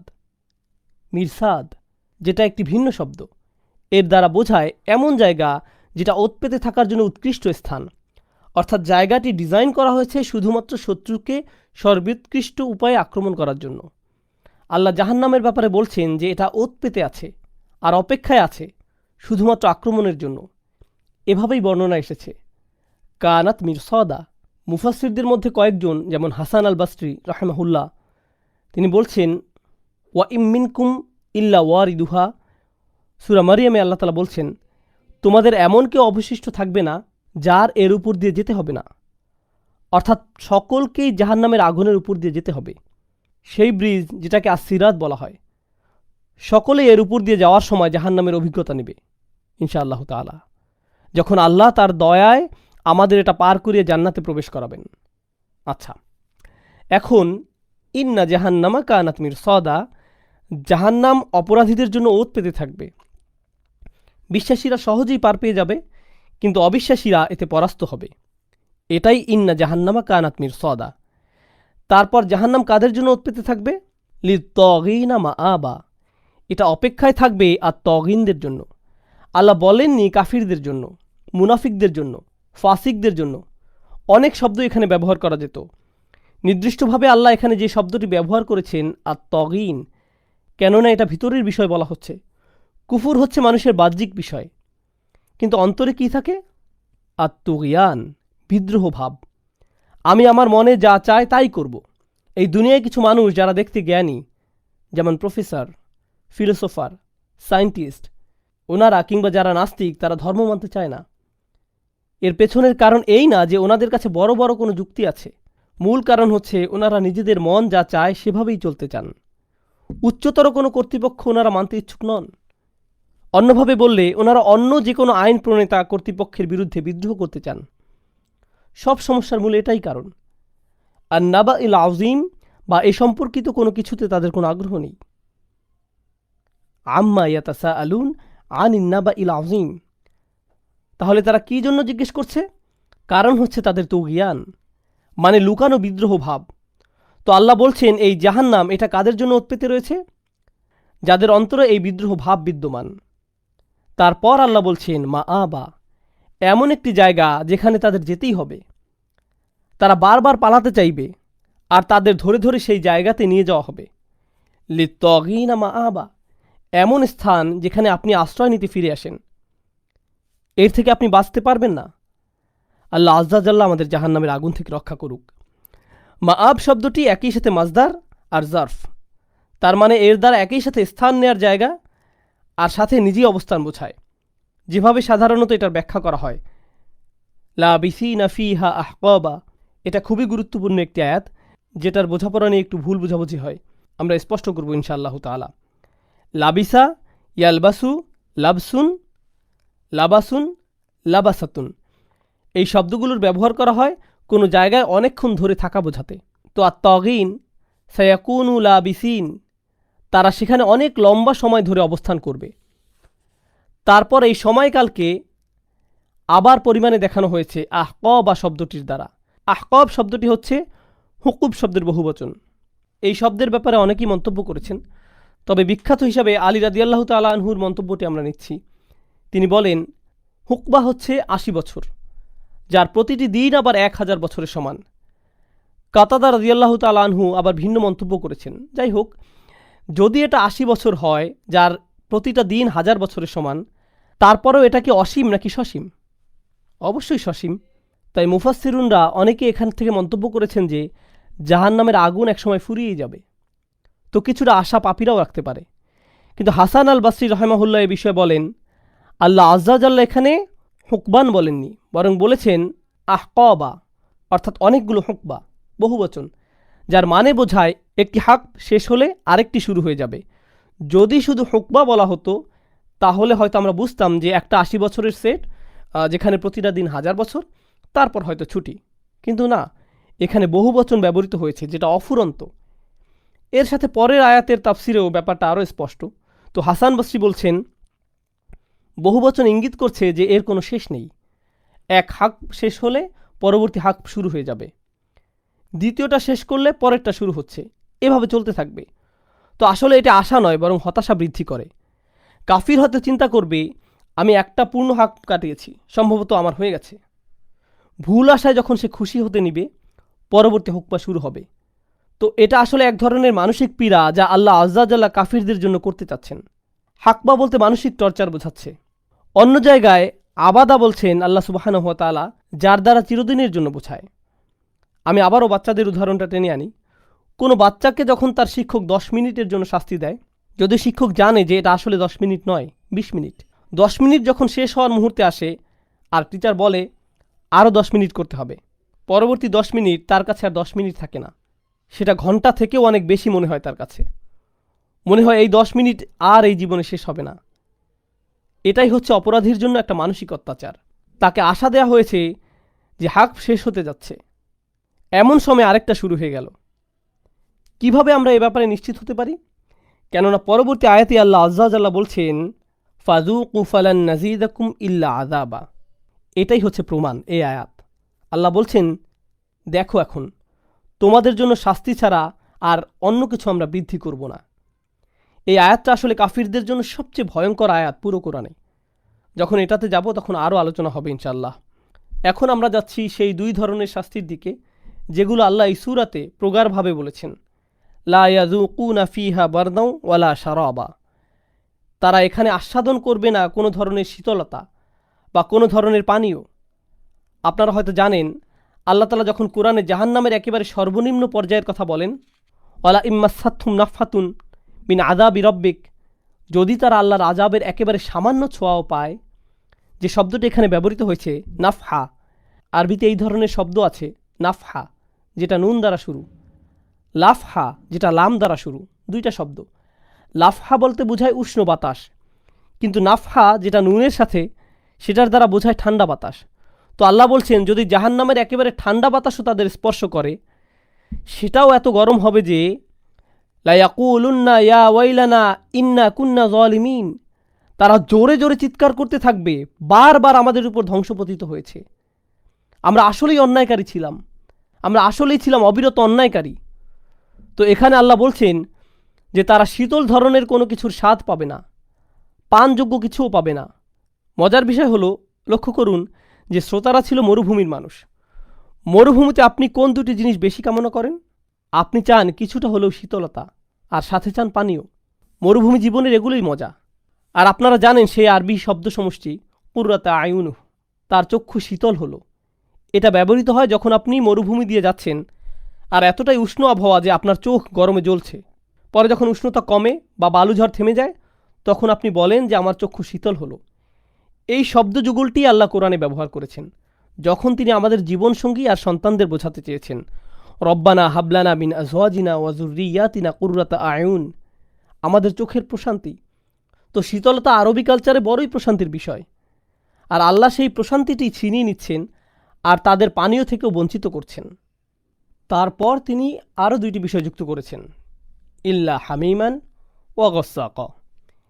এই দুটি হচ্ছে বারদাও ওয়ালা সারাবা এর পরিবর্তে, শীতলতার পরিবর্তে তাদের উপর উষ্ণ উত্তপ্ত পানি ঢালা হবে।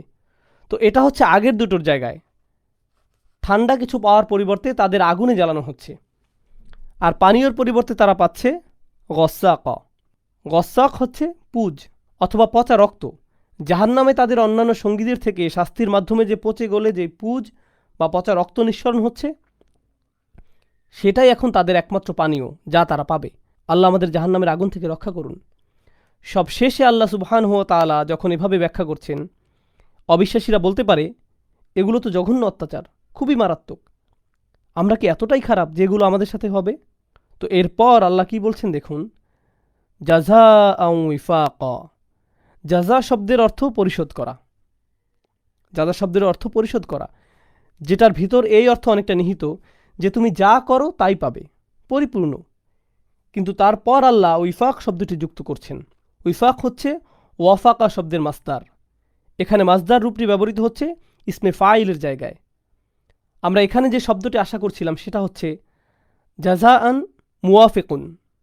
এটাই আমরা এখানে আশা করেছিলাম সাধারণ আরবি অনুযায়ী।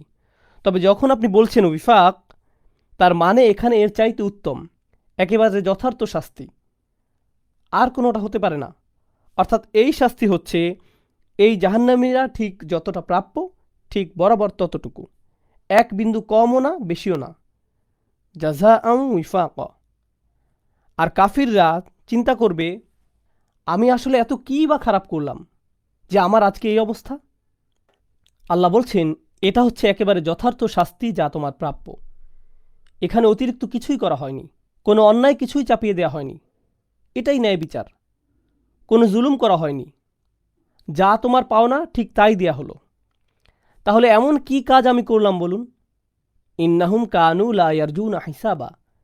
এখন এখানে বিষয়টিতে বিস্তারিত ইঙ্গিত দেওয়া হচ্ছে, এরাই হচ্ছে সেই মানুষ যারা কখনোই আশাই করেনি হিসাবের ব্যাপারে, তাদের কোনো প্রত্যাশা ছিল না। এখানে শব্দচয়নের দিকে লক্ষ্য করুন। আল্লাহ আযজা ওয়া জাল্লা বলছেন না যে এই মানুষরা জানতো, ইয়াতাওয়াক্কাউন, তাদের বিচার দিবসের তাওয়াক্কু ছিল, তারা জানতো হিসাবের ব্যাপারে, এমন বলেননি। না, বরং তারা আশাই করেনি। এখানে স্পষ্ট পার্থক্য রয়েছে। যখন আপনি জানেন না, এর মানে হচ্ছে আপনার কোনো ধারণাই নেই। কিন্তু যখন আপনি আশা করেন না, এর মানে আপনি এ ব্যাপারে শুনেছেন, আপনার জানা আছে বা আন্দাজ করছেন যে এটা আসছে, কিন্তু আপনার আশা ভরসা আপনি এমন করে রাখছেন যে এটা না হোক। আর আপনি আপনার মিথ্যা প্রত্যাশার দ্বারা প্রতারিত হচ্ছেন। সেজন্যই আল্লাহ কোরআনে বলছেন, তাদেরকে তাদের মিথ্যা আশার দ্বারা প্রতারিত হতে দাও। মিথ্যা আশা কি? সেটা হচ্ছে এই পরকাল, বিচার দিবস। আমার সব কাজকর্মের হিসাব সামনে আনা, এগুলো সম্ভবত কখনোই হবে না। দুঃখের বিষয় হচ্ছে বর্তমানে এই ধরনের চিন্তাভাবনা আমাদের মুসলিমদের মধ্যেও দেখা যায়। হয়তো আপনার পরিবারের মধ্যেও সেটা আছে। আপনি হয়তো পরিবারের কাউকে স্মরণ করাচ্ছেন, শোনো, আমাদের কাজকর্মের জন্য আল্লাহর কাছে আমাদের জবাবদিহি করতে হবে। যা বলছি তার হিসাব হবে, যা করছি তার হিসাব হবে, কিভাবে উপার্জন খরচ করছি সবই একদিন বিচার করা হবে। আর আপনার পরিবারের সেই ব্যক্তি আপনাকে বলবে, আরে তুমি আমাকে বিষণ্ণ করে তুলছ, আমি এই ব্যাপারে কথা বলতে চাই না। তো এখানে তাদের আশাকে নাড়িয়ে দেওয়া হচ্ছে, কিন্তু তারা চায় এই মিথ্যা আশাতেই পড়ে থাকতে। এরকম আমাদের আগের আহলে কিতাবদের মধ্যেও হয়েছে। আল্লাহ বলেন, তিলকা আমানিয়ুহুম, এগুলো হচ্ছে তাদের মনের ইচ্ছা বাসনা। তো এখানে ইন্নাহুম কানু লা ইয়ারজুনা হিসাবা, এটা হচ্ছে প্রথম অপরাধ, যেটা ছিল তাদের অন্তরে, তাদের মস্তিষ্কে, হৃদয়ে বা মনের গভীরে। তারা প্রতিদান দিবসের ব্যাপারে আশা করত না, আর তাদের এই মিথ্যা আশা তাদের বাহ্যিক কার্যক্রমকেও প্রভাবিত করল। ওয়াকাযযাবু বিআয়াতিনা কিযযাবা। তো এখানে কাফিরের অন্তরের অবস্থা আর তার বাহ্যিক অবস্থা দুটোই প্রকাশ পেয়েছে এই দুইটি আয়াতে। অন্তরের অবস্থা হচ্ছে ইন্নাহুম কানু লা ইয়ারজুনা হিসাবা, আর বাহ্যিক অবস্থা হচ্ছে ওয়াকানু বিআয়াতিনা কিযযাবা, তারা আমাদের আয়াতের বিরুদ্ধে মিথ্যা বলে। এটা বলতে অনেক কিছু বোঝায়। প্রথমত তারা মিথ্যা বলছে, দ্বিতীয়ত তারা আল্লাহর অলৌকিক নিদর্শনের বিরুদ্ধে মিথ্যা বলছে, তারা আল্লাহর অলৌকিক ওহির বিরুদ্ধে মিথ্যা বলছে। আল্লাহর আয়াত বলতে দুই ধরনের আয়াত বোঝানো হয়, আয়াতে কাউনিয়া আর আয়াত কুরআনিয়া। আয়াত কাউনিয়া বলতে প্রকৃতি, পাহাড় পর্বত, পৃথিবী, আমাদের জীবনসঙ্গীগণ, আমরা যে জোড়ায় জোড়ায় সৃষ্টি হয়েছে এই বিষয়, রাত যখন আমরা ঘুম ছাড়া থাকতে পারি না, এগুলোই হচ্ছে আয়াত বা নিদর্শন যা আমাদের অস্তিত্বের সাথে জড়িত। তারপর আছে কোরআনের আয়াত। কাফিররা এই দুটি আয়াত নিয়েই চিন্তাভাবনা করতে অস্বীকার করে, দুটোকেই তারা অবহেলা করে। আর এখন ওয়াকাজ্জাবু বি আয়াতিনা কিজ্জাবা, জেনে রাখুন কিজ্জাব শব্দটা হচ্ছে মাসদার, যেটার সাথে জড়িত আরেকটা মাসদার হচ্ছে তাকযীব। বালিল্লাযীনা কাফারু ফি তাকযীব। যদিও আমরা এখানে পাই কিজ্জাব, দুটোর মধ্যে পার্থক্য হচ্ছে কিজ্জাব অধিকতর মন্দ।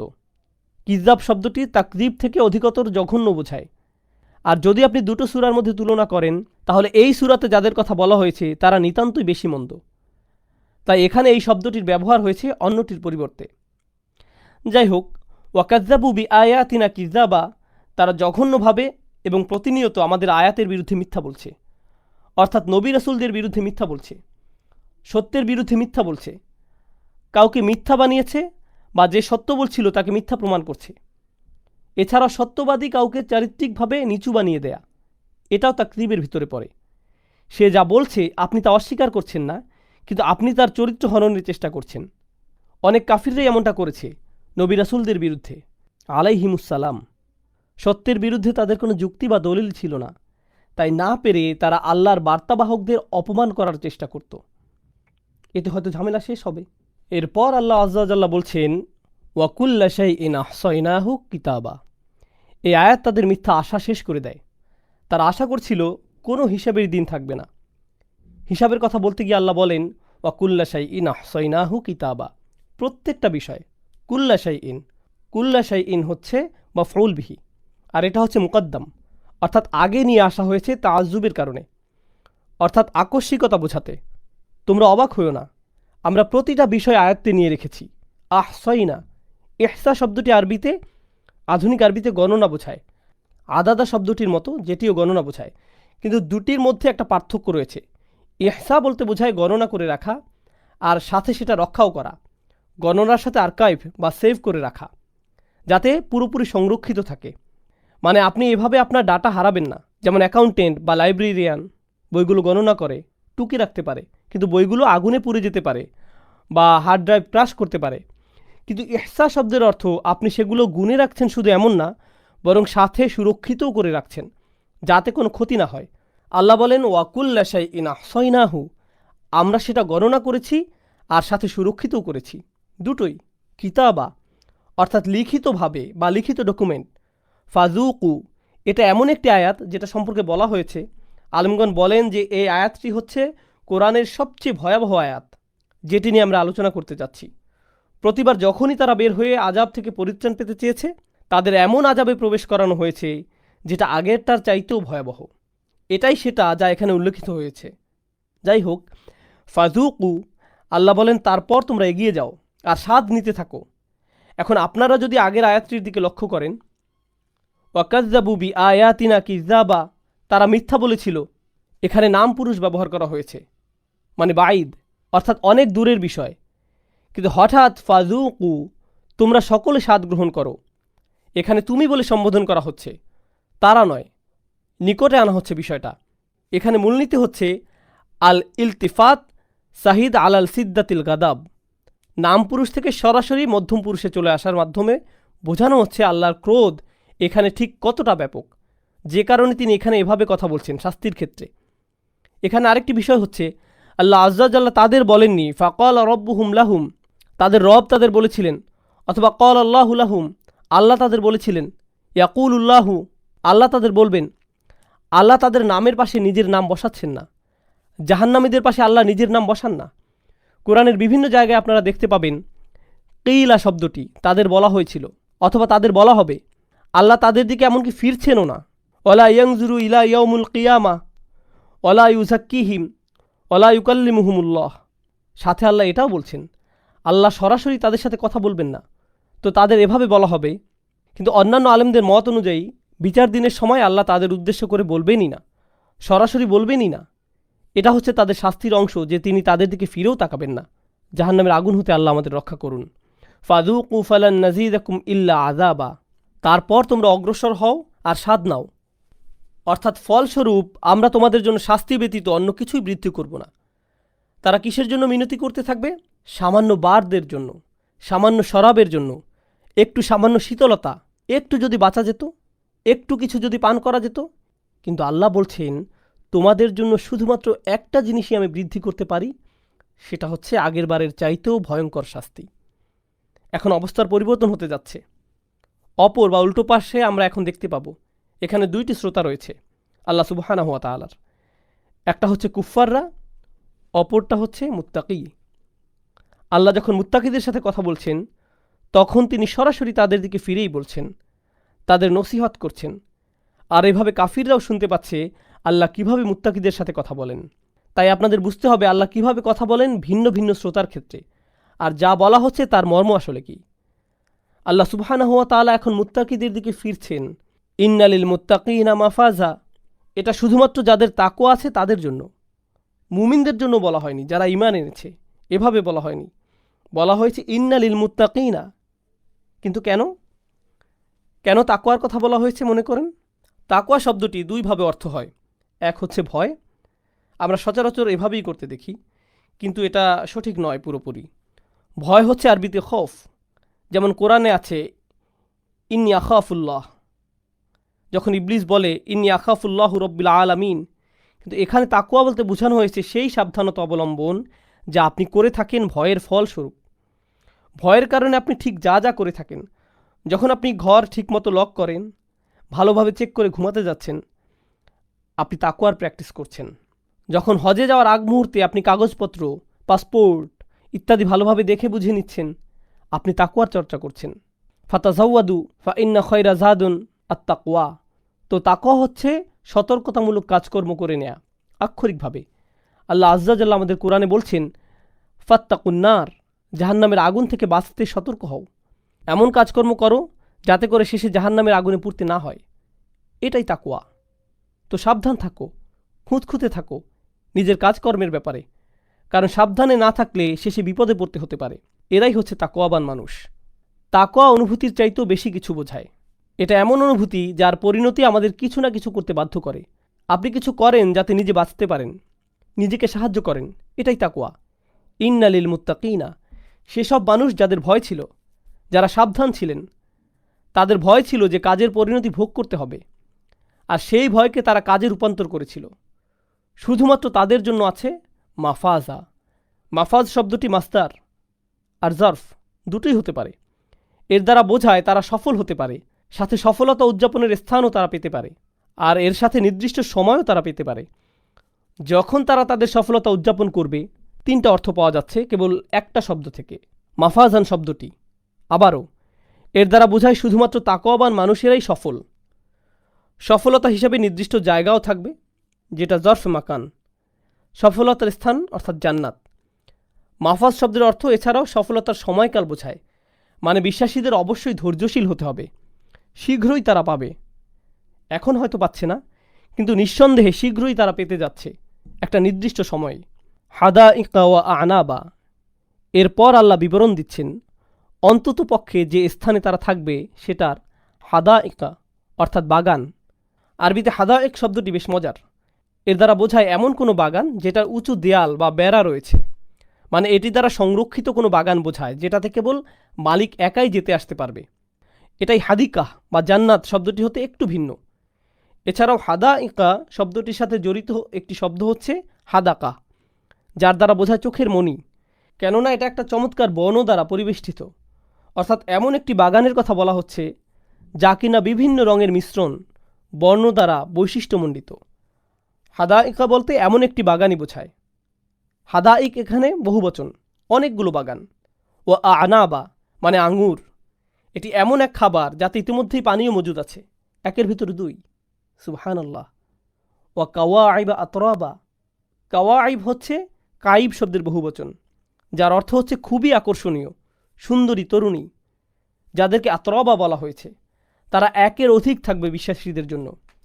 আর আতরাব মানে হচ্ছে তারা সমবয়সী হবে, তারা একে অপরের জন্য খুবই উপযুক্ত সঙ্গী হবে, আতরাবা। তারপর আল্লাহ বলছেন ওয়াকাসান দিহাকা, কাস শব্দটি বর্তমানে বোঝায় কাপ অথবা গ্লাস। ক্লাসিক্যাল আরবিতে কাস শব্দটি ঠিক তখনই ব্যবহার হতো যখন সেটি কোনো মদ বা দামি পানীয় দ্বারা পূর্ণ থাকত। শুধুমাত্র এক্ষেত্রেই তারা কাস শব্দটিকে গ্লাস বোঝাতে ব্যবহার করত, অন্যথায় অন্য শব্দের প্রয়োগ হতো। এখানে বলা হয়েছে ওয়াকাসান দিহাক, মানে খুবই দামি অথবা ভিনদেশি কোনো পানীয়। তারপর দিহাক শব্দের অর্থ উজ্জ্বল ও পরিপূর্ণ, দীপ্তিমান, অর্থাৎ সেই পানীয়র বর্ণ হবে ভিন্ন ধরনের, সাধারণ নয়, আর সেটি হবে পরিপূর্ণ, ঠিক যেমন পার্টি বা উৎসবে থাকে। এরপর আল্লাহ বলেন লা ইয়াসমাউনা ফিহা লাগওয়ান ওয়ালা কিযাবা। সুবহানাল্লাহ, তারা সেখানে সেই সকল বাগানগুলোতে কোনো ধরনের লাগওন বা কিযাব শুনতে পাবে না। লাগওন শব্দের অর্থ হচ্ছে অপ্রয়োজনীয় কথাবার্তা, আর কিযাব হচ্ছে কেউ যে কোনো কারো বিরুদ্ধে মিথ্যা বলে। এমন যে কোনো দুইটি বিষয় আলাদাভাবে আল্লাহ উল্লেখ করেছেন। সূরার শুরুতে ছিল আম্মা ইয়াতাসাআলুনা আনিন নাবাইল আযীম আল্লাযী হুম ফীহি মুখতালিফুন, এগুলোই ছিল লাগওন। আল্লাহ বলছেন, বিশ্বাসীরা, তোমাদের চিন্তা নেই, যখন তোমরা জান্নাতে আসবে এখানে তোমরা অযথা কথাবার্তা শুনতে পাবে না। ওয়ালা তাসমাউন্না মিনাল্লাযীনা উতুল কিতাবা মিন ক্বাবলিকুম ওয়া মিনাল্লাযীনা আশরাকু আযান কাসীর। এই দুনিয়াতে সূরা আল ইমরানে আল্লাহ বলছেন, তোমাদের অনেক কষ্টকর আলাপ আলোচনা কানে নিতে হয়, অসংখ্য কষ্টকর শব্দ তোমাদের সহ্য করতে হয় কাফিরদের থেকে। এমনকি রাসূলকেও বলা হয়েছে ফাসবির সবরান জামিলা, এই জীবনে শুধু একটু ধৈর্য ধরে যাও সুন্দরভাবে। অসবির আলা মা ইয়াকুলুনা ওয়াহজুরহুম হাজরান জামিলা, তাদের কথাতে ধৈর্য ধারণ করো। এখানে আল্লাহ আমাদের বলছেন যে এদের ব্যাপারে দুশ্চিন্তা করো না, যখন তোমরা এখানে চলে আসবে এসব আজেবাজে কিছুই তোমাদের শুনতে হবে না। লা ইয়াসমাউনা ফিহা লাগওয়ান ওয়ালা কিযাবা। অপর বিষয়টি, বিশ্বাসীরা যারা দিনের জন্য কাজ করে তারা সর্বদা কী শুনতে পায় জানেন? কিযাব। তারা মিডিয়াতে কিযাব শুনতে পায়, তাকযীব শুনতে পায় যখন মানুষজন নবী রাসূলদের বিরুদ্ধে মিথ্যা বলে, তাদের নামে আজেবাজে কথাবার্তা ছড়ায়, মানহানি করতে চেষ্টা করে, আল্লাহর কিতাব সম্পর্কে মিথ্যা শুনতে থাকে। এগুলো সবই কিযাব। এগুলি হচ্ছে কষ্টের, দুঃখের বিষয় বিশ্বাসীদের জন্য। তাই আল্লাহ বলছেন, তোমাদের এসব কথাবার্তা দ্বারা আর কষ্ট সহ্য করতে হবে না। লা ইয়াসমাউনা ফিহা লাগওয়ান ওয়ালা কিযাবা জাযাআম মির রাব্বিকা। আর এই সকল চমৎকার বিবরণের ব্যাপারে প্রথমেই আল্লাহ বলছেন জাযাআম মির রাব্বিকা। লক্ষ্য করুন, কুফফারদের ব্যাপারে প্রথমে আল্লাহ বলেছিলেন জাযাআন উইফাকা, তারপর থেমে গিয়েছিলেন। উইফাক মানে যথাযথ, কমও না বেশিও না, বরাবর। আল্লাহ জান্নাতের জন্য উইফাক শব্দটি ব্যবহার করেননি। কেন? কারণ তিনি আমাদের যতটুকু প্রাপ্ত ততটুকুন তো দিবেনই, সাথে আরও দিবেন। সেই জন্যই তিনি শুধু জাযাআম মির রব্বিক বললেন, সাথে এখানে তিনি রব্বিকা শব্দটি উল্লেখ করেছেন। রব বলতে আস-সাইয়্যিদ, মুর্শিদ, মুরব্বি, আল মুতি ইত্যাদি সবই বোঝায়। অর্থাৎ যিনি দান করেন, যিনি দেখাশোনা করেন, সকল কিছু রক্ষণাবেক্ষণ করেন, যিনি সৃষ্টি করেন, সকল সুযোগ সুবিধা দিয়ে থাকেন, এই সমস্ত পজিটিভ শব্দসমূহ সবই রব শব্দের অন্তর্ভুক্ত। এটি একটি করুণাময় রহমত সম্পন্ন শব্দ। রব কিন্তু তাদের সাথে ব্যবহৃত হয়নি। আল্লাহ বলেননি জাযাআন উইফাকা মির রব্বিহিম, না, তিনি এমনটা বলেননি। কেননা এখানে করুণা, দয়ার কোনো অবকাশই নেই। এখানে আল্লাহ তার দয়ার উল্লেখ করছেন। তবে তিনি শুধুই রবের কথা বলেননি, রব্বিস সামাওয়াতিও বলেননি, যেটা সামনে আসছে। বলছেন রব্বিকা, তোমার মালিকের পক্ষ থেকে, ও মুহাম্মদ সাল্লাল্লাহু আলাইহি সাল্লাম। আর আমরা জানি আল্লাহ যখন তার রাসূলের সাথে কথা বলেন, সেটাই কোরআনের সবচাইতে দয়াশীলতার জায়গাগুলোর একটি। তো এখানে রহমতের ভার আরও বৃদ্ধি হলো, শুধু রব না বলে রব্বিকা বলার কারণে। তোমার রব মুহাম্মদ সাল্লাল্লাহু আলাইহি সাল্লাম। তারপর তিনি আরও দুটি শব্দ যুক্ত করলেন, খুবই চমৎকার দুটি শব্দ। আমরা আগে থেকেই জানি এখানে আরও শব্দ আসবে, কেননা তিনি উইফাক শব্দটি ব্যবহার করেননি। তিনি এখানে যুক্ত করলেন আতাআন। আতাআ হচ্ছে আপনি যখন কাউকে এমন কিছু দেন যা পাওয়ার মতো যথাযথ কাজ সে করেনি, পূর্ণ যোগ্য সে নয়, সেটি একটি গিফট। যেমন ইন্না আতাইনাকা আল কাউসার, কাউকে কিছু উপহার দেয়া একটি বিষয়, কিন্তু উপহারের বন্যায় ভাসিয়ে দেয়া, রাজকীয় উপহার দেয়া, এটাই হচ্ছে ইআতাআ। তো আল্লাহ প্রথমে বলেছেন আতাআন, তাদের উপর উপহারের বন্যা বইবে। তারপর তিনি বলছেন হিসাবা। যারা উর্দুভাষী মানুষ আছেন মনে করবেন না যে এটা উর্দু হিসাব বোঝানো হচ্ছে, সাবধান, এটা সেই হিসাব নয়। কাতাদা রাদিয়াল্লাহু আনহু বিষয়টা সুন্দরভাবে ব্যাখ্যা করেছেন। কখনো কেউ বলে আহসাবতু ফুলানান, শব্দদ্বয় দ্বারা প্রাচীন আরবিতে অর্থ হতো আমি কাউকে এতই দিয়েছি যে ব্যক্তি নিজেই বলছে আমি আর নিতে পারছি না, অনেক হয়েছে।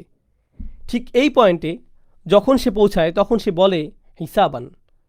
তো আল্লাহ বলছেন তিনি এতই দিবেন যে বিশ্বাসীরা নিজেরাই বলবে আমাদের আর চাই না, অনেক হয়েছে। তাই জাযা আম্মির রব্বিকা আতাআন, আর তারপর হিসাবা। আল্লাহ আমাদের এমন অসাধারণ উপহারের স্বাদ নেওয়ার যোগ্য করে তুলুক। আমরা সূরার শেষ পর্যায়ের দিকে যাচ্ছি, যেখানে বলা হলো জাযা আম্মির রব্বিকা, আর এখন পরের আয়াতে রব শব্দটিকে আরও বিশেষণে যুক্ত করা হয়েছে। এটাও সেই একই রব, রব্বিস সামাওয়াতি ওয়াল আরদি ওমা বাইনাহুমার রহমান, যিনি রব আকাশমণ্ডলী, পৃথিবী ও ওগুলির অন্তর্বর্তী সব কিছুর, যিনি রহমান। আবারও সেই একই রব সম্পর্কে আবারও বলা হচ্ছে যে তিনি অত্যন্ত দয়াময়ী। আর রহমান শব্দটির সম্পর্কে আপনাদের কিছু জানা উচিত, আর রহিম শব্দটির প্রেক্ষিতে, যা এই সূরার প্রেক্ষাপটে খুবই জরুরি। আর রহমান শব্দটি আর রহিম থেকে ভিন্ন, কেননা আর রহিম শব্দটিকে বলা হয় ইসমে সিফাত মুসাব্বাহ, অর্থাৎ সম্ভাব্য বা অন্তরে গুপ্ত। আমি যদি বলি এই ছেলে রহিম, তার মানে সে দানশীল ছেলে। তার মানে এই না যে সে সব সময় দান করে, শুধু বোঝায় যে তার দানশীলতার গুণ আছে। মানে এই না যে প্রতিটা মুহূর্তে প্রতিদিন সে দানশীলতার পরিচয় দিয়ে থাকে। আল্লাহ যখন কোনো দয়ার কথা বোঝান যা তিনি এই মুহূর্তে করছেন, তিনি রহিম শব্দটি ব্যবহার করেন না, বরং ব্যবহার করেন রহমান। অর্থাৎ যখন নির্দিষ্ট দয়াশীলতার কিছু বলা হয় তখন রহমান শব্দের ব্যবহার হয়। রহিম অন্যদিকে জেনারেল, সাধারণ অর্থে ব্যবহার হয়। আল্লাহ সর্বদাই দয়াময়, রহিম। কিন্তু যখনই স্পেশাল কোনো কেস চলে আসে আল্লাহ আর রহিম ব্যবহার করেন না, তিনি বলেন রহমান। তাই এখানে আর রহমান শব্দের ব্যবহার হচ্ছে, কেননা স্পেশাল করুণা থাকবে বিশ্বাসীদের জন্য সেই বিচার দিবসের দিনে, আর তাদের স্পেশালভাবে দেয়া হবে জাযা আম্মির রব্বিক। তাদের উপর কি থাকবে? আতাআন এবং হিসাবা। এজন্যই আর রহমান শব্দটি এখানে চমৎকারভাবে খাপ খেয়ে যায়। আর এখন অবিশ্বাসীদের পক্ষ থেকে যদি চিন্তা করা হয়, যারা সূরা নাবার এই সতর্কবাণী শুনে থাকবে, যা অত্যন্তই কঠিন, আর শেষে সকল আশা হারিয়ে ফেলবে যে হয়তো আমাদের আর কোনো সুযোগ নেই, আল্লাহ তাদের কথা বলছেন এই ব্যক্তিরও আল্লাহর দয়ার উপর আশা থাকতে পারে, যিনি অত্যন্ত এবং অভাবনীয় পূর্ণ দয়াময়। লা ইয়ামলিকুনা মিনহু খিতাবা, তার সাথে কথা বলার সামর্থ্য, শক্তি, ক্ষমতা ইত্যাদি কিছুই সেদিন তাদের কারো থাকবে না। নিজেদের পক্ষে কোনো যুক্তিতর্ক উপস্থাপনের উপায় অবশিষ্ট থাকবে না। লা ইয়ামলিকুনা মিনহু খিতাবা, এটা হচ্ছে কাফিরদের অবস্থা। এই আয়াতে কাফিরদের কথা বলা হচ্ছে। তারপর আল্লাহ অন্য কিছু সম্পর্কে বলছেন, ইয়াউমা ইয়াকুমুর রূহু ওয়াল মালাইকা। আর রূহ শব্দটা দ্বারা আলেমদের ইজমা রয়েছে, একেবারে পুরোপুরি না হলেও বেশিরভাগ আলেমের মতে রূহ দ্বারা জিব্রাইল আলাইহিস সালামের কথা বোঝানো হয়। কোরআনের বেশিরভাগ জায়গাতে এই অর্থেই ব্যবহৃত হয়েছে, দুই একটি জায়গা ব্যতীত। এখানে পুরোপুরি ইজমা রয়েছে যে রূহ দ্বারা এখানে জিব্রাইল আলাইহিস সালামকেই বোঝানো হয়েছে। তো সেদিন জিব্রাইল আলাইহিস সালাম রূহ দাঁড়িয়ে যাবেন, আর সাথে ফেরেশতারাও। আর রূহু আল মালাইকা।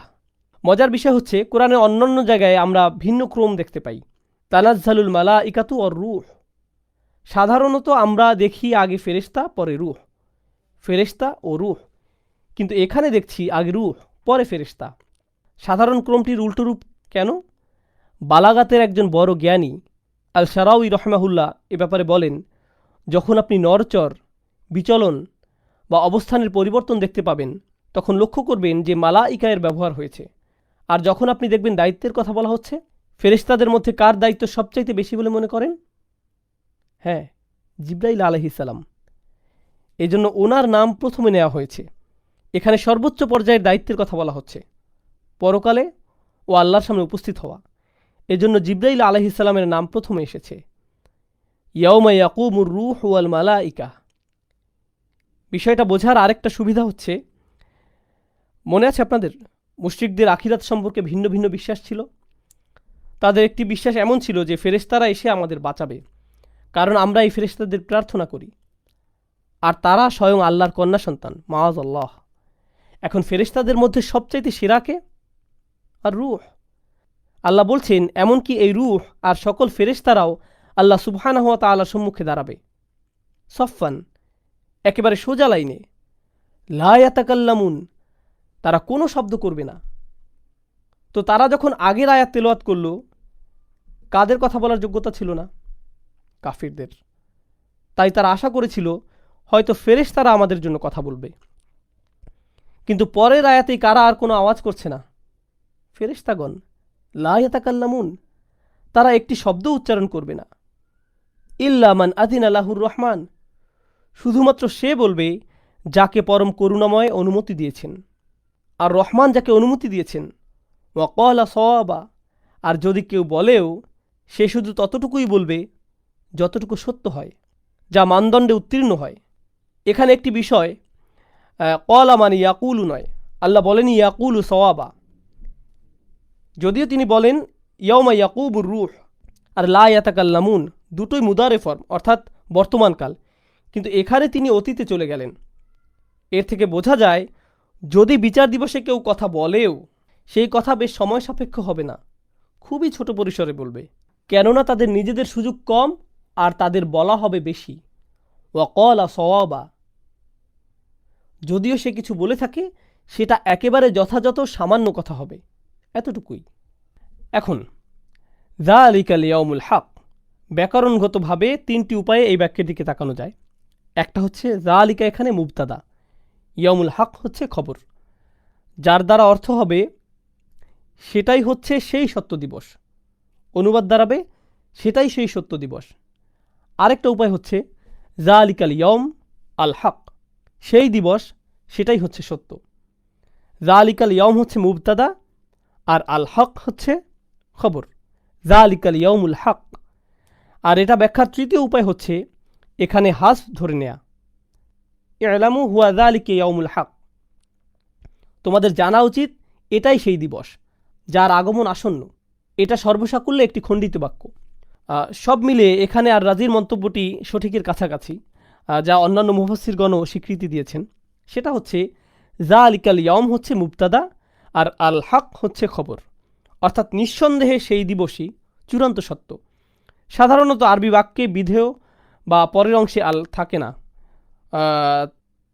যালিকা ইয়াউমুন আল হাক্কুন হচ্ছে সাধারণ, কিন্তু আপনি যদি আল দিয়ে দেন আগে তাহলে এটি হাসরাহ হয়ে যায়, অর্থাৎ সেদিনের মতো অন্য কোনো সত্য নেই। ফামান শাআ আত্তাখাযা ইলা রব্বিহি মাআবা, যে ইচ্ছা করে তাকে রবের মাআব খুঁজে নিতে দাও। ইত্তাখাযা শব্দের অর্থ কোনো কিছু ধরে রাখা, পাকড়াও করে রাখা, শুধু ধরা নয় একেবারে ধরে রাখা, অর্থাৎ যে আসলেই চায় তাকে পথ আঁকড়ে ধরে থাকতে দাও, যা তাকে তার রবের দিকে নিয়ে আসবে। এখানে আছে মাআব শব্দটি, যা আগের সূরাতেও ব্যবহৃত হয়েছে। আল্লাহ আযজা ওয়াজাল্লা জাহান্নামকে মাআব বলেছেন। এখন তিনি আরও একটি মাআবের কথা বলছেন, যেটা তাদের রবের দিকে ফেরার জন্য নির্দিষ্ট স্থান, যা তাদের কাম্য, যেটা আমাদের লক্ষ্য হওয়া উচিত এই দুনিয়ায়। আল্লাহ আমাদের এমন মানুষদের অন্তর্ভুক্ত করে নিক যারা এই স্থান অর্জন করতে পারে, অর্থাৎ যে চায় সে তার রবের দিকে ফিরুক, তাদের এই আশ্রয় বা স্থান খুঁজে নিতে দাও। এই সূরার শেষের দিকে আমরা আল্লাহ আযজা ওয়াজাল্লা বলছেন ইন্না আনজারনাকুম। আনজারনাকুম শব্দের অর্থ আমরা তোমাদের সাবধান করেছি। ইন্না আনজারনাকুম এর অর্থ দাঁড়ায় কোনো সন্দেহ নেই যে আমরাই তোমাদের সতর্ক করেছি, অন্য কেউ না। এখানে ইন্নার ব্যবহার ইয়াদুল্লু আলা গায়রিল ফাইল, এটা ফাইল ব্যতীত অন্য কারো দিকে ইঙ্গিত করছে। কাফিররা ভাবে যে মুহাম্মদ আমাদের সতর্ক করছে সাল্লাল্লাহু আলাইহি ওয়াসাল্লাম। কাফিররা সাল্লাল্লাহু আলাইহি ওয়াসাল্লাম বলার নয়, তারা মনে করে মুহাম্মদ শুধু একজন সাধারণ মানুষ, আমাদের সতর্ক করছে। আল্লাহ বলছেন না, বরং আমরা তোমাদের সতর্ক করছি, মানে আল্লাহ তোমাদের সতর্ক করছে। মনে করো না এটা কোনো মানুষের সতর্কবার্তা, এ তো বিশ্বজগতের পালনকর্তার সতর্কবার্তা। ইন্না আনজারনাকুম আযাবান করিবা, এমন এক শাস্তি যা অতি নিকটে। অন্য জায়গায় আল্লাহ বলছেন ইন্নাহুম ইয়ারাউনাহু বাঈদান ওয়া নারাহু করিবান, তারা এটাকে অনেক দূরে দেখছে কিন্তু আমরা দেখছি নিকটে। আযাবান করিবান, আমরা এই সম্পর্কে আগেও আলোচনা করেছি, মনে আছে? কাল্লা সায়ালামুন সুম্মা কাল্লা সায়ালামুন, এখানে সা ছিল অতি নিকটে বোঝার জন্য, এখন পরিণতিও অতি নিকটে বোঝাচ্ছে। ইয়াউমা ইয়ানজুরুল মারউ মা কদ্দামাত ইয়াদাহু, যখন প্রত্যেক মানুষ দেখবে যে তার হাত আগে কি পাঠিয়েছিল। এটি কোরআনের মত প্রকাশের একটি রীতি, যা সাধারণত ভুলভাবে অর্থ করা হয়। সাধারণ ইংরেজিতে কেউ যদি ইংরেজি ভাষাভাষী অঞ্চলেও বড় হয়ে থাকে, আপনার হাত আগে যা পাঠিয়েছে এমন কোনো বাক্য তার বোধগম্য হবে না। এটা বুঝতে হলে সামান্য হলেও ব্যাখ্যার প্রয়োজন হবে। এর দ্বারা মূলত বোঝায় আমাদের বেশিরভাগ কাজ সম্পাদিত হয় আমাদের হাত দ্বারা, আর হাত দ্বারা সম্পাদিত কাজসমূহ অবশ্যই রেকর্ড করা হয় এবং সেগুলো সম্মুখে প্রেরিত ও আর্কাইভ করা হয়। এই আর্কাইভ থেকে অবশ্যই আমাদের কৃতকাজ বের করে আনা হবে এবং প্রদর্শন করা হবে এমন একটি দিনে, যে দিনটি সামনে আসছে, অর্থাৎ কাজগুলো সম্মুখে প্রেরিত হয়েছে, আর যখন আপনারা সামনে এগিয়ে সেই দিনে পৌঁছবেন সেগুলো আপনাদের দেখানো হবে। কদ্দামাত ইয়াদাহু, এর এটাই ব্যাখ্যা। তো প্রত্যেক মানুষ সেদিন নিজের আগে পাঠানো কাজকর্ম দেখতে পাবে। ফলস্বরূপ কাফিররা বলবে, ইয়া লাইতানি কুনতু তুরাবা। ইংরেজি ভাষায় ইয়া লাইতানি শব্দটার ব্যাপকতা বোঝার মতো কোনো শব্দ নেই। অনুবাদ সাহিত্যের এটাই একটা বড় সমস্যা। আধুনিক ভাষা ব্যবহারের ক্ষেত্রে আমরা প্রাচীন ভাষাগুলোর তুলনায় অনেক কম স্পষ্ট। প্রাচীন ইংরেজিতে এমন অনেক শব্দ আছে যেগুলো এখন আর আমরা ব্যবহার করতে পারি না, যেমন উ ইজ মি। প্রাচীন ইংরেজিতে শব্দটি ছিল, কিন্তু বর্তমানে কেউ যদি এটি ব্যবহার করে, কেউ আপনার কথাকে গুরুত্বের সাথে নিবে না, তাই আমরা এটা আর ব্যবহার করতে পারছি না। তাই বলা হয়, আধুনিক ভাষা ব্যবহারের ক্ষেত্রে এমন অবস্থায় একজন মানুষের চুপ মেরে থাকা ছাড়া কোনো উপায় থাকে না। ইয়া লাইতানি যদি আপনার বর্তমানে ব্যাখ্যা করতে হয়, বলতে হবে কোনো মানুষের এমন অবস্থার কথা যে কিনা এতটাই ভীত, এতটাই দুঃখিত, এতটাই উত্তেজিত যে বলার মতো তার কাছে কোনো ভাষা নেই। আপনি যখন নির্বাক আর হতবিহ্বল, এটা ইয়া লাইতানি। আমরা যখন বাংলায় হতাশা প্রকাশ করি, হায়, ওহ, অনেকটা এরকম। আরবিতে এমন নির্বাক মুহূর্তের জন্য শব্দ মজুদ আছে, এটা ইয়া লাইতানি। ধ্বংস পতিত হয়েছে আমার উপর, তবে যার উপর এই ধ্বংসের পতন ঘটেছে সে কিছুই বলতে পারবে না। আল্লাহ মূলত এখানে সেই ব্যক্তির অনুভূতির প্রকাশ ঘটাচ্ছেন। কুন্তু তুরাবা, হায়, যদি কোনোভাবে আমি মাটি হয়ে যেতাম। তো এর আগে কাফির ব্যক্তি গর্বের সাথে দায়সারা মনে হাঁটছিল, ইন্নাহুম কানু লা ইয়ারজুনা হিসাবা। আর সেই দিন সে ভাববে, আমি যদি কিছু নাই হতাম। আর হ্যাঁ, মাটি আরব কালচারে অপমানজনক কোনো কিছু বোঝাতেও ব্যবহৃত হয়। তাই কারো শরীরে মাটি নিক্ষেপ করা বা কারো মুখমণ্ডলে মাটি ছড়িয়ে দেয়া, এগুলো সবই চরম মানহানিকর পরিস্থিতি বোঝায়। কোনো মানুষ সবচেয়ে কম যে জিনিসটা কামনা করে সেটি হচ্ছে মাটির সাথে জড়িত কোনো কিছু, কারণ তার আমিত্ব তাকে মাটির কাছে ঘেঁষতে বাধা দেয়। অথচ এখন যখন সে আল্লাহর সামনে আসছে, সে চাচ্ছে যে সে যাতে মাটি হয়ে যায়, তার কিছুই যাতে আর অবশিষ্ট না থাকে। সবশেষে আমরা এই সূরার শুরুটি শেষ পর্যায়ের সাথে কিভাবে সম্পর্কিত সেটি দেখিয়ে শেষ করব ইনশাআল্লাহ তাআলা। খুবই সংক্ষেপ। এগুলো হচ্ছে কিছু নোট যা আমি শেখ ফাদেল সালেহ আস-সামিরাই থেকে সংগ্রহ করেছি, যিনি কোরআনের সূরাগুলোর মধ্যকার সম্পর্ক নিয়ে অসাধারণ কাজ করেছেন। আম্মা ইয়াতাসাআলুন, এই সূরার শুরুতে তারা একে অপরকে কী বিষয়ে জিজ্ঞেস করছিল? কাফিররা উদ্ধত অহংকারী অবস্থায় নিজেদের ভেতরে এ বিষয়ে কথা বলাবলি করছিল। সবশেষে তাদের মন্তব্য কী হলো? লা ইয়ামলিকুনা মিনহু খিতাবা, লা ইয়াতাকাল্লামুন, তাদের কোনো কথা বলারই যোগ্যতা থাকলো না যখন সময় আসলো। তাই এখন তাদের বলতে দাও, যখন সময় আসবে তারা চুপ হয়ে যাবে। শুরু আর শেষের মধ্যে এটা স্পষ্ট সম্পর্ক। তারপর আল্লাহ বলছেন, আল্লাযী হুম ফীহি মুখতালিফুন, তাদের ভেতর মতভেদ রয়েছে, প্রবল মতপার্থক্য। একজন মনে করে মৃত্যুর পর কিছুই হবে না, একজন মনে করে উত্থান হবে কিন্তু বিচার হবে না, সকলেই জান্নাতে যাবে। প্রত্যেকেরই কিছু না কিছু ভিত্তিহীন চিন্তাভাবনা বিদ্যমান। কিন্তু সেদিন শুধুমাত্র একটাই মতের সুস্পষ্টতা পরিলক্ষিত হবে, ওয়াকালা সওয়াবা, তারা শুধুই সঠিক কথাটি বলবে। যদি কেউ বলেই সে সঠিক কথা বলবে, যা বর্তমানের সাথে পুরোপুরি বিপরীত। পরিশেষে আল্লাহ তাদের সতর্ক করছেন, সুম্মা কাল্লা সায়ালামুন, না না, তারা শীঘ্রই বুঝতে পারবে, তাদের কথাবার্তার পরিণাম জানতে পারবে। আর যখন তারা তাদের পরিণাম বুঝতে পারবে, তারা কি বলবে? ইয়া লাইতানি কুনতু তুরাবা। এটাই হচ্ছে তাদের অসংলগ্ন কথাবার্তার পরিণাম। যদি তারা জানতো তবে তারা এখনই এমনটা বলতো। যদি তারা জানতো, যদি তারা কোনোভাবে সেসব কথাবার্তার পরিণাম বুঝতে পারত। সুবহানাকা আল্লাহুম্মা বিহামদিক, আশহাদু আল্লা ইলাহা ইল্লা আনত, আস্তাগফিরুকা ওয়া আতুবু ইলাইক।